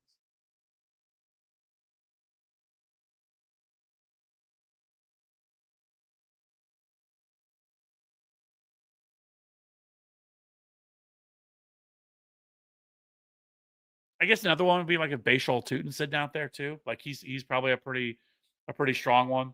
If something happened to ETN, it would go from a split to a full on workload for Bashal Tutin.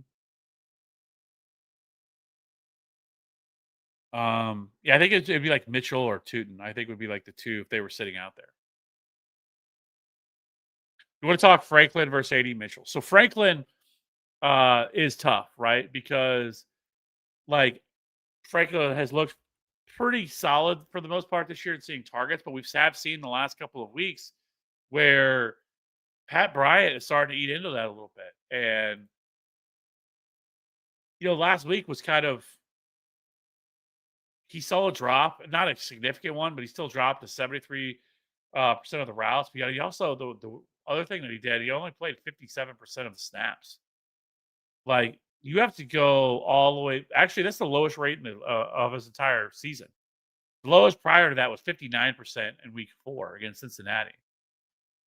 So, like, it is somewhat discouraging. But again, anytime when we talk about the the the Broncos, it could bounce back at any time.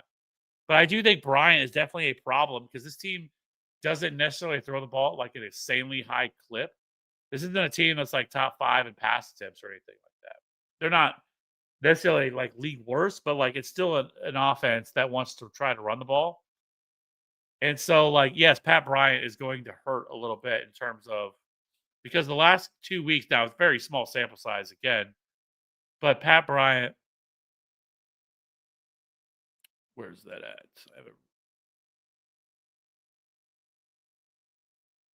But in recent weeks, like he is. Oh, there he is. So yes, so over the last 2 starts, we have seen Bryant emerge as a primary target. Over that span, he's running 67% of the routes and leads all wide receivers with a 22% target per out run rate. And he also has a 21% first read target share. Um, Now, again, like I've said, they spread the ball around at such a high rate that this could go a different direction when it comes to Pat Bryant. So um, I think Troy Franklin's still like fine, but Pat Bryant stuff is real. Risky with Herbert or Aaron Rodgers Superflex? Yeah, I'm risky with Justin Herbert. I'm not. I don't have any desire to play Aaron Rodgers against the Ravens. That game just feels kind of gross. I'm scared of Pat Bryant cutting into Franklin snaps. Yes, it's not so much as his snaps concerned with. I'm more concerned with the target volume in which that's going to limit Troy Franklin. But I will say Troy Franklin has definitely been the better overall player this year. Especially, I mean, even going back to week 7, I mean, he scored 12.9, 26.9, 8.3, 15, 12.4. But then last week we saw the kind of the big drop off. Yeah, the only concerning part would be like that was after their bye.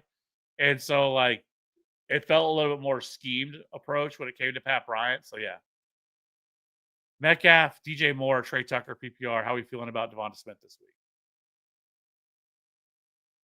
I would go with DK Metcalf. I don't love it. I think DJ Moore would be a close second. And Devonta Smith, like, it just, I don't know if this passing offense ever gets things figured out this year with Patullo.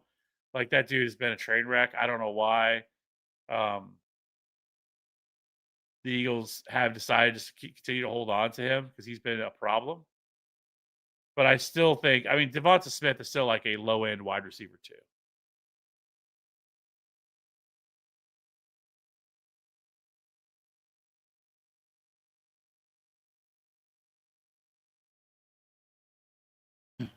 Bryant might be the better receiver healthy. The better question might be Mitchell versus Luther Burden. I mean, if Odunze is going to be out long term, and if this is going to be like a multi-week thing, which it very well could, I would have Luther Burden ahead of Mitchell just because of. I mean, obviously Luther Burden I think is a very good wide receiver, right? But he's also just in a better offense, right? Now the only downside to that is you also have the fact that the Bears, anytime they're in a positive game script, when they're leading, they're just going to be running the ball. They're not going to open the offense up. They're not going to throw the ball as much, which is what has really hurt Odunze this year. Whereas I don't really see that being a lot or happening too much with the Jets. So the Jets are going to be forced to throw the ball at a lot higher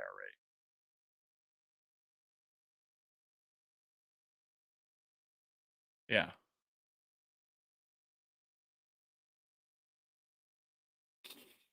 Really need help between Mechie or Johnston in PPR league.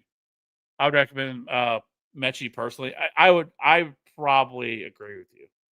That's kind of where I'm at. Maybe I'm wrong. Like, it always makes me nervous because Justin Herbert, I have a lot of respect for. I think he's a phenomenal quarterback, but the injuries to their offensive line this year has absolutely wrecked him, and which is sad because going into this year with Sean Slater and Joe Alt, like, this offensive line looked like it was going to be a top 5 unit this year, and we kind of saw it early on when everybody was actually healthy. Like, this offensive line looked great, and their offense looked great, and they're scoring a bunch of points, they're throwing the ball at a high rate. Everything was going great. Didn't mean to rhyme that, but but either way, like, you saw it, right? And then, but once this offensive line has been down, like, it's just killed this offense. They cannot get anything going. They have to get the ball out of his hands quickly, and he's just getting destroyed back there behind that offensive line. So it makes it really even tougher because Johnson is much more of a deep threat, and it makes it much harder to be able to operate your deep deep ball whenever you don't have time to do a 5-7 step drop, because you're constantly trying to get the ball out of your hands as quickly as possible before he gets taken down. Pittman or Walker full PPR. I would go with Michael Pittman on this one.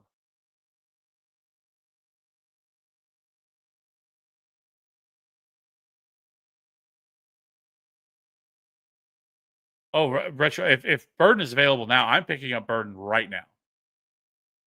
I know you can't drop Tesla because he's already played, but I want Luther Burden now with Odunze out.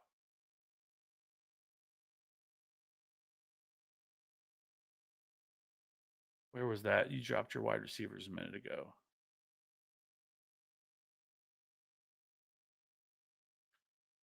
Yeah, wide receivers: Pittman, Pierce, Justin Jefferson, Tesla, Higgins, and Amon-Ra. That's tough because you really don't have.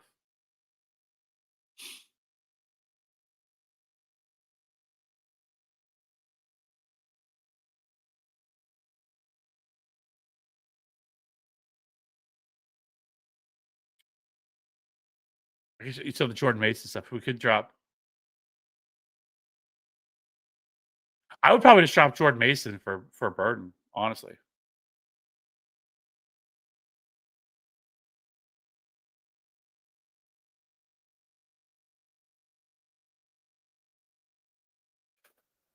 Yeah, that's what I would do. I want Luther Burden. I think I would just drop uh, Jordan Mason right now and get Luther Burden. Because if he's still sitting out there after this weekend, he goes off, he's going to be like the top guy at it.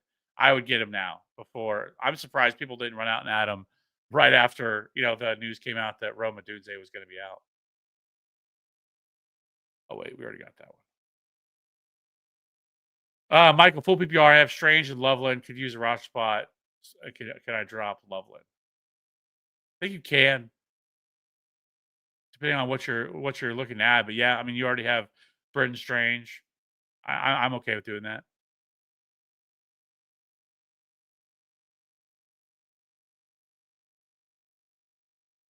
Oh, AJ Brown or Michael Wilson. I would go AJ Brown still, but it's really close because I have Michael Wilson at wide receiver 13. Let's see.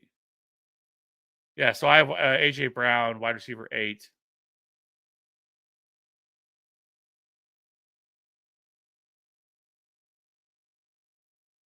And then Michael Wilson at wide receiver 13.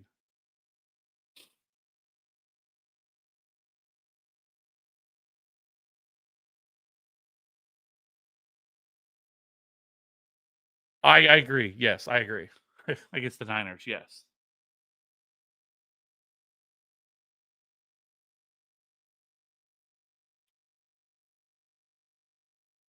Yeah, and that Packers game, I believe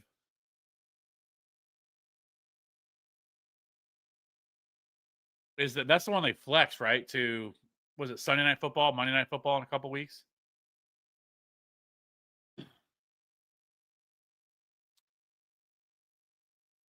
I'm assuming that's Jaden Higgins. If that's Jaden Higgins, Michael, give me Luther Burden.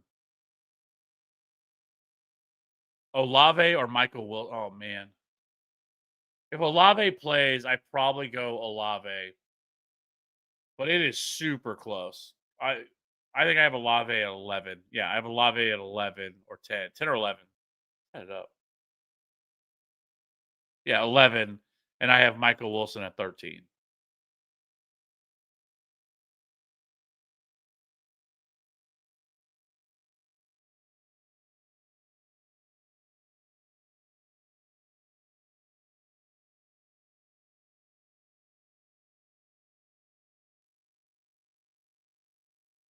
No, thank you, and let's get these dubs. Let's get that championship. First year playing fantasy football. Let's get that championship. You're just gonna be hooked for life. That's how you get locked in. Full PPR. I have stashed 80 Mitchell, Burden, Loveland, Monangai. Not sure which one I should start my second flex. My starting roster is Brissett, Bijan, ETN, Jamar, Pickens, JJ McBride. Love that lineup. Ugh. We just got the whole entire Bears there though on the bench. Uh, I would go Burden, but it's really close. I believe I have Burden ahead of him. Yeah, so I have Luther Burden at wide receiver 27, and I have 80 Mitchell at 29. It's really close. I just like the offense more. Obviously, the quarterback play a little bit more, and very similar spots. But I would go with Burden um, for your second flex.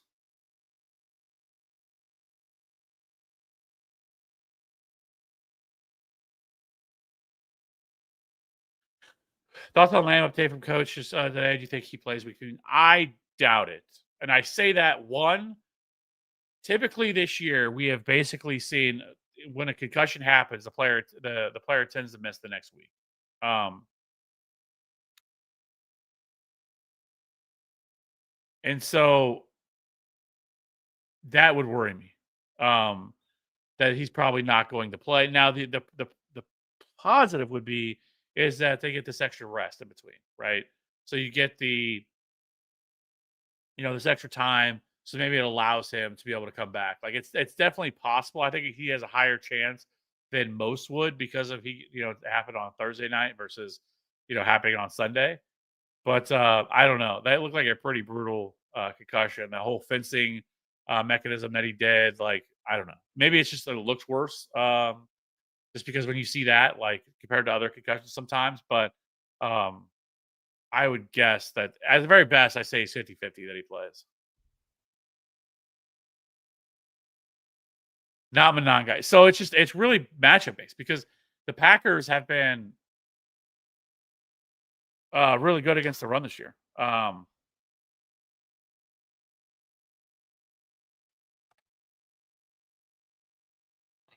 Let's see.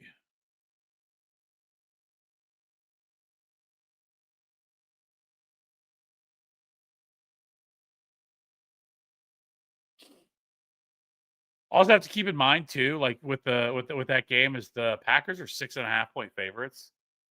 And so if that's the type of script we're gonna see, like if the Packers are leading this game for most of this game, I don't know how much the Bears are able to run the ball. Like, and that's really what they want to do, and to be able to support two running backs. Like Monangai scored a touchdown, I think, in four straight games. So, like, it's possible, but like I think there's a lot more volatility there, especially coming off of, um, especially coming off the game that he's coming off of. So, like, a little bit recency bias for Monangai because this huge game they just had against the Eagles. But like, I still like Monangai. I think he's fine. But I think I have him as like a low end RB2. But I just think that Luther Burden has a higher ceiling with Chris Olave out.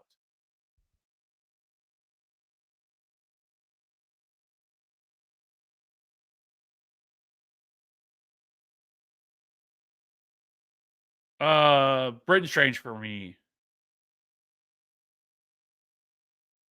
I think that's the way I have it.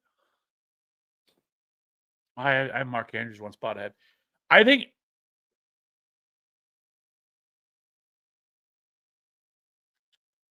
it's really close. Obviously, I have them ranked really close, but I could go back and forth on which one. Like, I think there's pluses and minuses with Mark Andrews.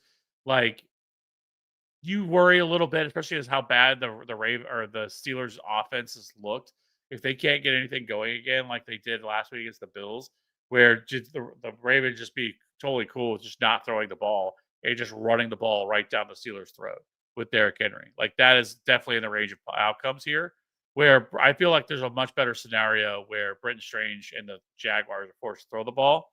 So like I think it could go either way, but also Mark Andrews, obviously, um, it's a better matchup because the Steelers' pass defense has not been very good this year, and they've really struggled against tight ends. But so have the Colts. Like both have a lot of really positive, I think, pros that you can look at here.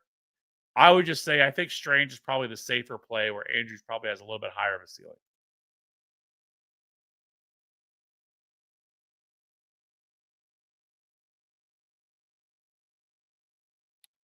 I was thinking Burn number 9 guy. Thank you. Trying to get to the playoffs first time playing fantasy. Love it. Love the first time playing fantasy question or stuff in here. Like that's what I love to hear. Uh welcome and enjoy the tilt because that's what you're gonna do. Fantasy football is a lot of fun, but it's also tilting at times. But I just think I think it makes watching football just even more enjoyable. Um so when it comes to when you add fantasy football element into it.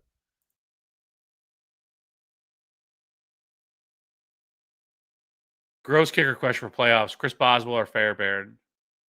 It's Fairbairn. It's easily Fairbairn. A little bit better of an offense, and Fairbairn has just been really good so far this year. Let's see. Because I know Fairbairn is right near the top in terms of yeah, second highest fantasy points per game, averaging 11.6 fantasy points per game. Converted 90% of his field goals this year, and he already has 9 field goals of 40 plus yards, 5 field goals of 50 plus yards. Chris Boswell has been okay, like he's 9.1 fantasy points per game, converted 86% of his field goals, but also, I mean, he's only kicked 22 field goals this year in 12 games, where Fairbairn has kicked 26 field or Fairbairn, excuse me, has kicked 30 field goals, but has only played in 10 games. So he's 2 fewer games, but he's kicked what 8 more field goals already than Chris Boswell. So give me Fairbairn, especially in the domes.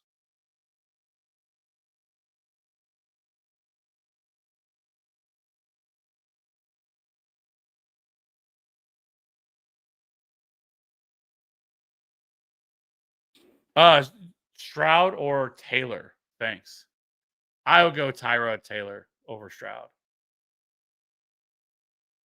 So Stroud on the road has been much worse, especially outdoor games. But Stroud has averaged it's like 206 passing yards per game on the road in his career versus like 275 at home.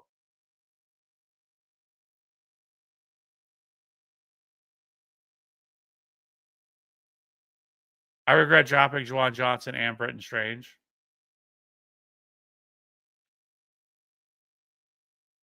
Yeah, I mean, I could probably it's a little bit more understandable when it comes to tight ends. I regret not grabbing Dowdle and then dropping Hubbard last week. Man, it's been weird. Because like you like what was it, like a month ago, you had all this coach speak come out with Dave Canales about you know about how they think that Dowdle is like the workhorse, and then all of a sudden, out of nowhere, it kind of flipped back to Chuba. But they were also in like a trailing game script, so it felt a little bit more why that it was the fact that they went with um, Chuba Hubbard over Rico Dowdle. I think next week that pendulum could swing back with the matchup that the Panthers have next week. So like maybe it changes back after their bye week. But yeah, that was pretty tilting stuff with Chuba Hubbard. Yeah, because next week they get the Saints, but then after that you get the Bucks, which I think is also a pretty good play. But then you have the Seahawks in the fantasy championship, so don't love that. I dropped a lot of players that have been useful this season.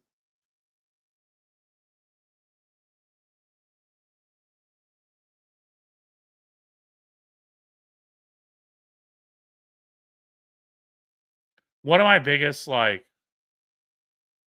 flaws or toxic traits, I guess, when it comes to fantasy football, is I struggle with actually dropping players sometimes because I'm always nervous to watch. I'm gonna drop this dude and he's gonna go off. I've been holding him on my bench because I think he's gonna crush and he's gonna go off. I just know it. And the best example of this for me was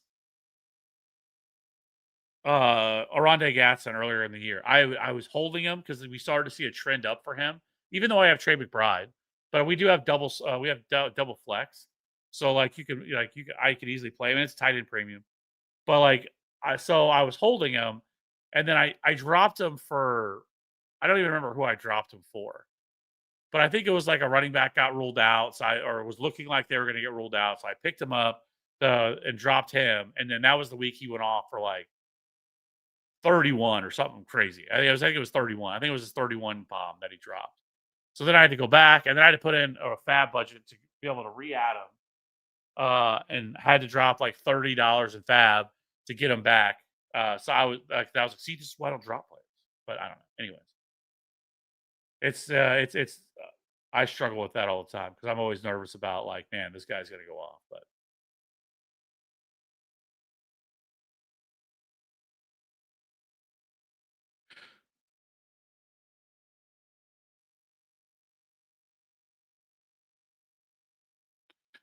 Dicker in Philly or Fairbairn KC, Fairbairn over Dicker in playoffs.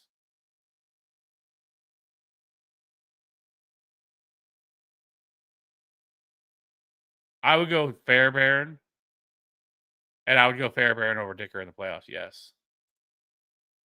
Traded off RJ Harvey early in the season when I lost 5 in a row. Dropped Henderson for JMO, but they ended up with Jamar when suspended, so I think that worked out. Yeah. I mean, if you could trade off RJ Harvey early in the year, especially the way he started, oh my goodness. I think it's such a good I mean, it's so tough when it comes to running backs, but we probably should have known with Henderson and RJ Harvey, the way that they were flying up draft boards and the offenses they were going into are offenses that are notorious for committees, like the Broncos and the Patriots are. And everybody just wants to assume when it comes to rookies that rookies are going to come right in and step right into this big role and they're going to be workhorses. And environment, we just completely ignore offensive environment and the ecosystem that they're stepping into. And so, I feel like we should have known this was coming with those guys, but we just get blinded by rookie fever every year. We do it, and rookies fly up draft boards every year, and we start getting camp buzz about those players, and everybody falls in love with these guys, and then they get overdrafted. Like Henderson and RJ Harvey are primary, just of that, examples of that, where we do this. And I know people say don't draft rookies at all. I don't agree with that. But I feel like at some point, you have to jump off the bandwagon, you have to jump off the train before it, before it derails.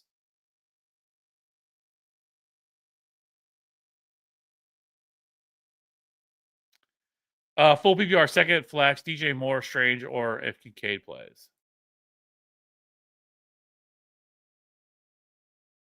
If Kincaid plays, I would go Kincaid. I mean, it's just the matchup against the Bengals is absolutely phenomenal, as we know. That matchup, is the best you can get. We always want to target tight ends against the Bengals. The Bengals have allowed, I think, now 14 receiving touchdowns, I think, or 13 receiving touchdowns, which is still significantly more than the next closest team. They've just been historically bad against the position, but I don't know if Kincaid plays. I feel like there's a better. So really, to me, I think it comes down to DJ Moore and Britton Strange. And I probably go with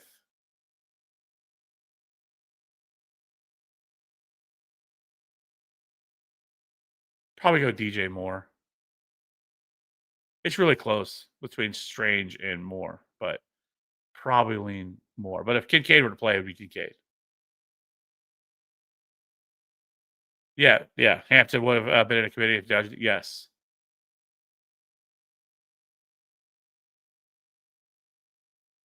It's just really easy to talk yourself into when it comes to rookies because, like, they're kind of the great unknown, right? The mystery box of what they're going to be. And, and that's what ends up happening with a lot of the rookies. And, next year's going to be no different. Jeremiah Love comes in, and he lands in this spot where everybody, was hoping he'd land or whatever. We're just going to ignore it and we're just going to hype him up. And, like it happens every year. Now, I will say at the flip side of that, if a running back is drafted in the first round of the NFL draft, there is a lot of signal to say that those running backs are going to be useful, and they're worth that heavy draft capital. Not always. We always have the Clyde Edwards-Helaire year, his rookie year, after he was drafted by the Chiefs. Everybody talked themselves into him, and that he was like a late first, early second round pick, and that completely blew up people's faces.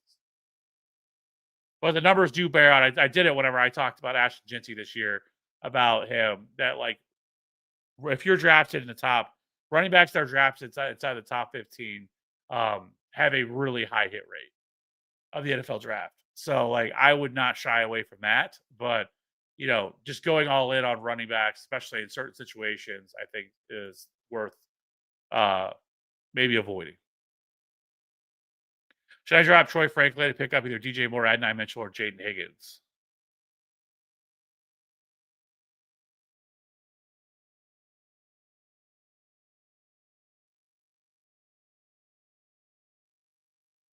Since you already have Sutton, I'm probably okay with dropping Troy Franklin. And I'd probably go after AD Mitchell. I really like Higgins, Jaden Higgins, a lot.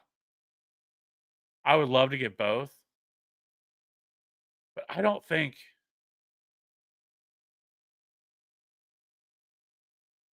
Alec Pierce, I guess you could probably drop him too if you really wanted to. Because he's so volatile.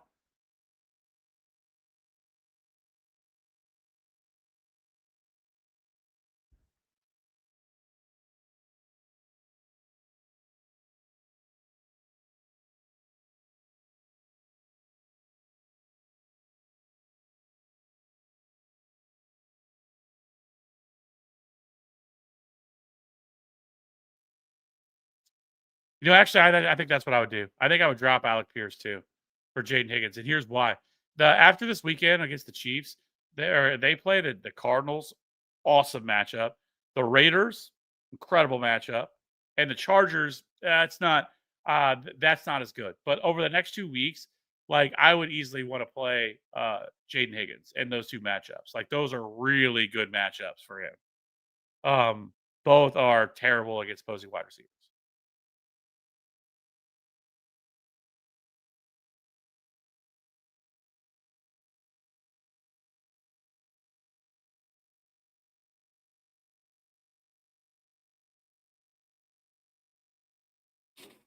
That game with Swift was ruled out. I dropped Monongai because of the bye coming up, and then Swift was hurt out of nowhere. Yeah. It's kind of funny with Trey Benson, as far as he's been out, because if we remember, after whenever he had left that game, there was thought of it wasn't going to be a serious injury, and then the next day he was placed on IR, and everybody ran out and spent all their fab on. Everybody had spent their fab on Michael Carter. And then it was Bam Knight that actually was the guy who got, but I think it ended up turning out where you really Bam Knight's been fine, I guess. He was definitely the guy you wanted over Michael Carter, but just picked up Burden. Thanks, drop Benson finally. Yeah, love it. Let's go, Luther Burden. I'm here for it. I love Luther Burden. There was a faction of people that didn't like Luther Burden coming out. Luther Burden is, I think, going to be a wide receiver 2 next year in this offense. I think DJ Moore is gone after this year. I think they move on from him. And I think that he is their number 2 wide receiver in this offense. I think he moves into the slot very much like Amon St. Brown for the Lions offense.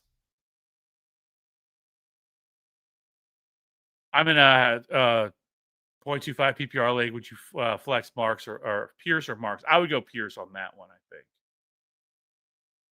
Well, it's at never mind. It's half point. It's only a quarter of a point PPR league. But I still think I would go Pierce. I think he has a much higher chance of scoring a touchdown over Marks.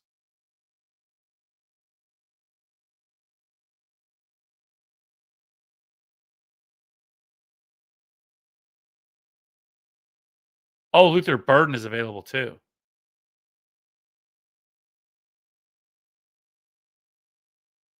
Oh, yeah. Then I would drop Franklin and Pierce, and I would pick up Higgins and Burden.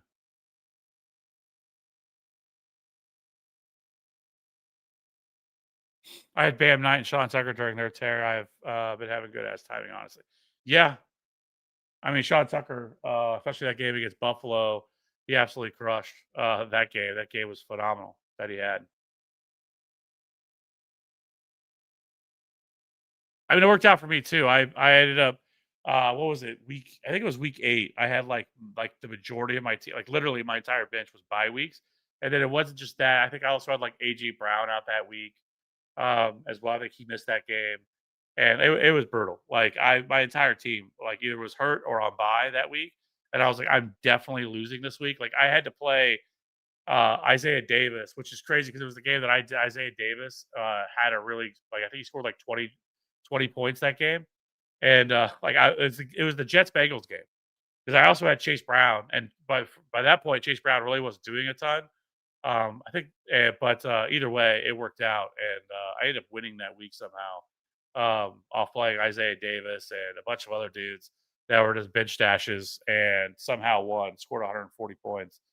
Fantasy football is a wild, wild beast. I can't tell you how many years that like my teams went into the playoffs where I'm like the best team in the league, scored the most points, and then lost in the first round because my team completely shit the bed. Like it is a pain in the ass sometimes.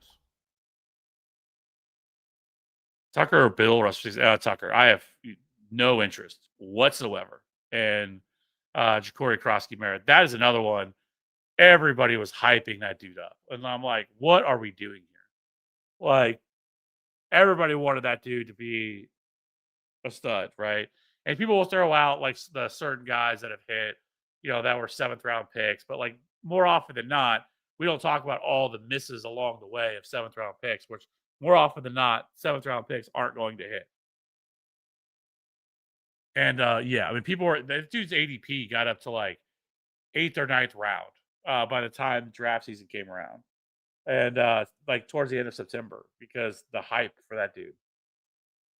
And my goodness, that has not worked out.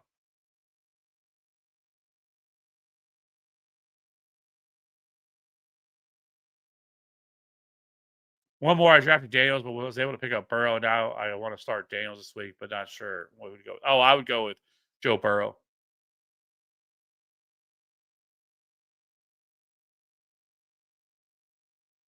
I mean, like I've said, that game is a 53.5 point total between them and the Bears, or them and the Bills. And so, like, I don't mind Jay Daniels at all, but it is good that he also has Terry McLaurin back, and they have all their weapons back and everything. But that game environment for the Bengals and Bills game has the chance to go nuclear, and so I would want Joe Burrow. It's all about timing, a little bit of luck, yeah. And a lot of it too is just following trends, like trying to follow, if you can, like usage trends. Because it's funny when you brought up yeah, DeMercado, right? So DeMercado it wasn't last year, it was the year prior, I believe. I think it was 2 years ago. And I was just doing some research, like just kind of doing, looking into stuff, following some usage, and I started to notice a trend that DeMercado was starting to um, get more and more playing time, but nobody was talking about him. He was still rostered less than 1% of leagues. Like he was on nobody's radar whatsoever. And so, like, it inspired me to put out a video of like really deeply stashes, and he was on there, and I think like the next week or two, he ended up like having a breakout game. And then, everybody was talking about him at that point. But a lot of it is just following trends and trying to follow usage trends and seeing, what's happening and stuff like that. And that's how you get ahead of the curves on a lot of stuff. Same thing with Sean Tucker. Sean Tucker started to train up, and getting after him early and getting him on your team early was the way to go. Sean Tucker, Keaton Mitchell, Bill. I mean, I think it would be Sean Tucker, then Keaton Mitchell, then Bill, but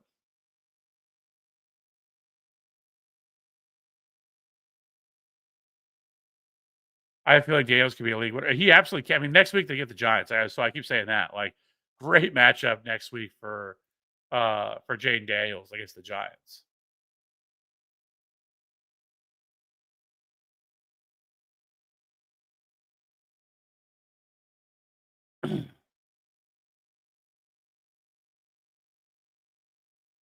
I haven't set off a doll. I grabbed Haskins because he's a veteran. Yeah. But the Vidal thing, like, I don't think people really could have, like, because, like, it's not like we hadn't seen Vidal before either. Like, because, like, Vidal the year prior, like, he had a little bit of run last year and, like, he never really did anything with it. But, like, he looks like a completely different player this year. And so, like, yeah, I mean, it made sense. I mean, Haskins had been around for longer and had never done anything ever, so it probably was a little bit more obvious that it should have been Haskins, or that it should have been Vidal. But I don't think anybody could have thought Vidal or that Vidal was going to do what he's done. Like, he's been a pretty solid, uh, running back to have. I don't think anybody could have saw that he was going to be able to do what he's done so far. Now that, and I think that's what really sucks for people that have been holding on to Omari and Hampton. This, hopefully, you just have it all in Hampton. But if you didn't, it just kind of sucks because for the most part, but also, I mean, he's had some down weeks. He's had 2 weeks where he wasn't good, where he scored like three fantasy points. But I mean, basically it's been every other week. He scored 22.8, 7.5, 19.7, then 3, 17.8, then 3.2, and then 20.7. But I mean, very productive usage here for him. And he's played really well. I mean, he has 4 games of 100 plus yards and a score. So, yeah. Okay, serious question. Sean Tucker, Sampson, or Keaton Mitchell, or Malik Washington. Someone snagged Ray Davis. I mean, it would be Sean Tucker and then Keaton Mitchell. It's really close, probably between Tucker and Mitchell. But I mean, if something happened to Bucky Irving, like, I mean, I think Sean Tucker then becomes like the workhorse. Appreciate the super chats. Do appreciate that.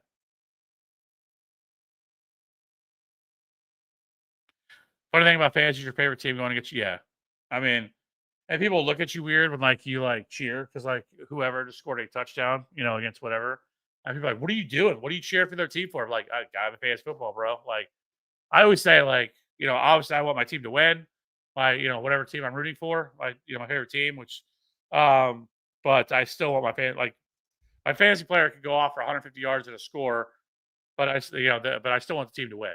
But yeah, people that don't play fantasy football don't understand, but every time. As a matter of fact, because I am a Chiefs fan, um, and this weekend I have Nico Collins in my home league, and I will be rooting for Nico Collins to get 100 yards and a score.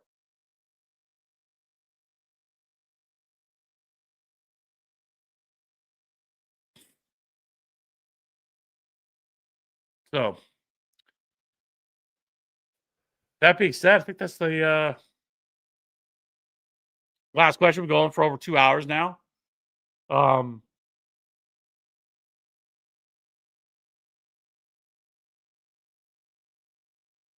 oh yeah, I definitely agree with that one too. Like, there's nothing worse.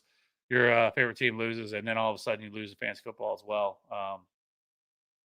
It's ruins your day.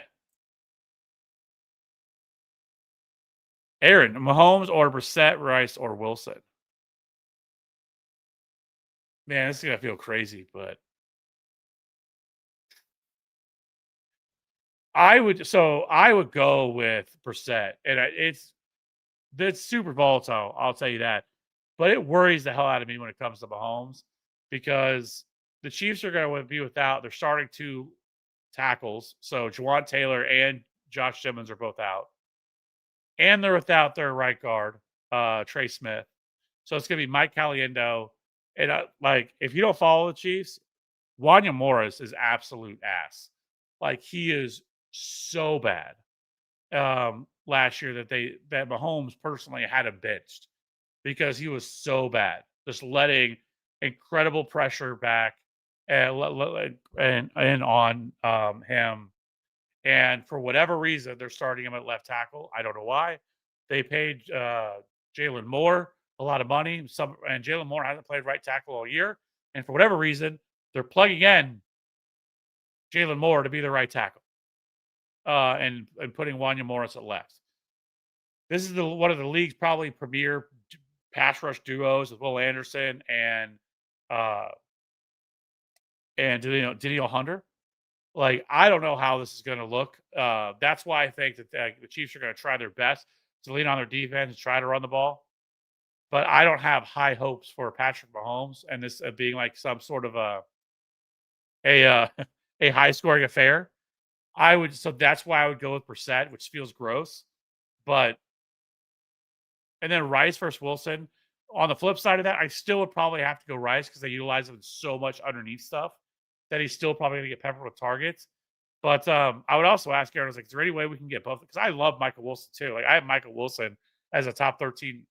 I have him at 13, wide receiver 13. And I really was playing around with I could probably get him as a wide receiver 1 too, because I love him as well. But I can't sit Rashee Rice, has scored. He's been a top 3 wide receiver almost every week he's been back. But I would prefer Brissett over Mahomes though.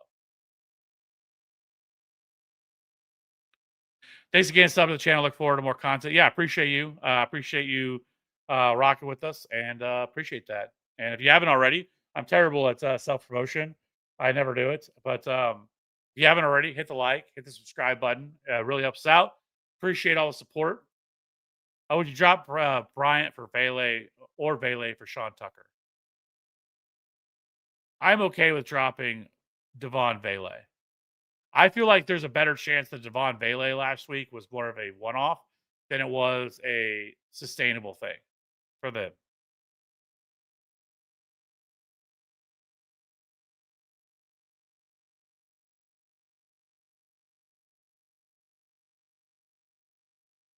Retro, thanks for the conversation. Let's get this chip. Yeah, appreciate the super chat as well. Retro, yeah, let's get that chip. That's what we're here for, right? I mean, we're heading into the promised land. One more week, and we're in the fantasy playoffs. So yeah, it's been a fun year. Like I said, it's flown by. I can't believe we're already almost here. Um, it's getting close to being over when the winter meetings for Major League Baseball start up next week. So that's always fun. But yeah. But there's a lot of really good football left. And we also get it is kind of fun that that Christmas week, which is the fantasy championship, that we're going to start things off that week with, much like Thanksgiving, a 3-game slate on Thursday, on Christmas Day, for the championship week. So if you're in the championship week, you're going to get those 3 games on Christmas Day. So there's going to be a lot of football that week, and as well. So that'll be fun for, especially if you're in like a home league with like family. If you're in it with anybody in your family, sit there and talk shit while you're watching football and opening presents, and hopefully you're opening up a fantasy championship under the tree.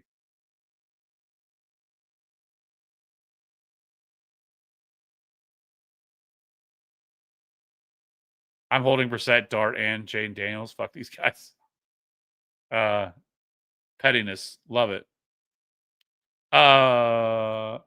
Would you flex Wicks or Spears? 16 team half point PPR. Oh my goodness. I would flex Spears. I just don't think. I mean, I don't know how much you could trust Dontavian Wicks. I know he's coming off the big game last week, but that's not something I necessarily would want to trust to happen again.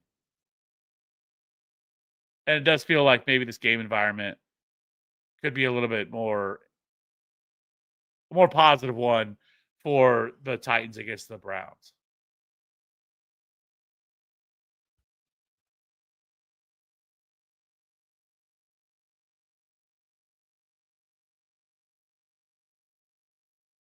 And it does sound like Jaden Reed's going to be back too, which really limits things for Dontavian Wicks.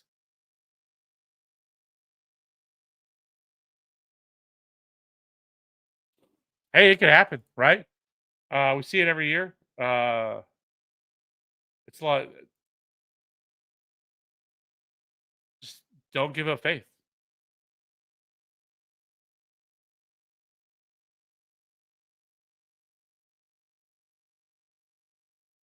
Scrolling through the old rankings real quick.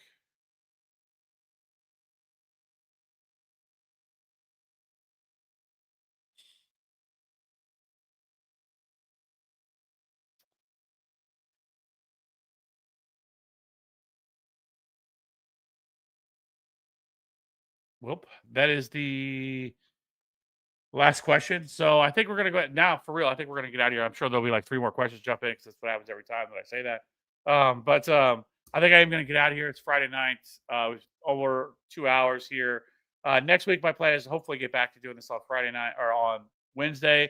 But if my schedule conflicts, then we may end up having to go live again on Friday night. But because before I was trying to keep everything in line for us to be able to get the everything video that I do that I put out on Thursday mornings, try to get all that done, and then go live on Wednesday nights. But man, it really runs into an issue for me to be able to do that. So I think I'm going to start like if I can't, then I'll just push it to Friday, the live on Friday. If not, we'll shoot for Wednesday. But see, every time. We should keep Purdy if you have Brissett for insurance or drop another skill position.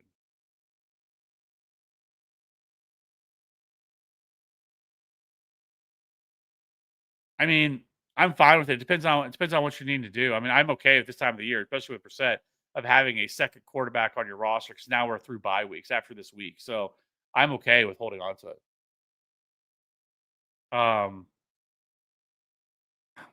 Or drop another skill. Yeah. But if you can hold on to Purdy, I'm okay with doing it. But I haven't had out let me come in question. Every time. But then I try to answer every single question. I leave no question unanswered. So every time I try to wrap it up, I always get caught. But for real though, this time, see, Willie, should I drop Brissett and start Daniels? No, I would play Brissett this week and hold Daniels for next week.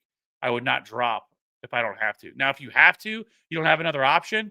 Then I guess you could drop Brissett and play Daniels because I still have Daniels the top 12 quarterback play this week. But Daniels next week, if it's not like a must-win situation, Daniels next week gets the Giants. So phenomenal spot there for him.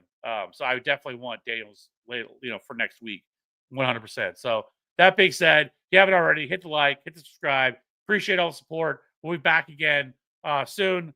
Let's get some wins this week before the fantasy playoffs begin.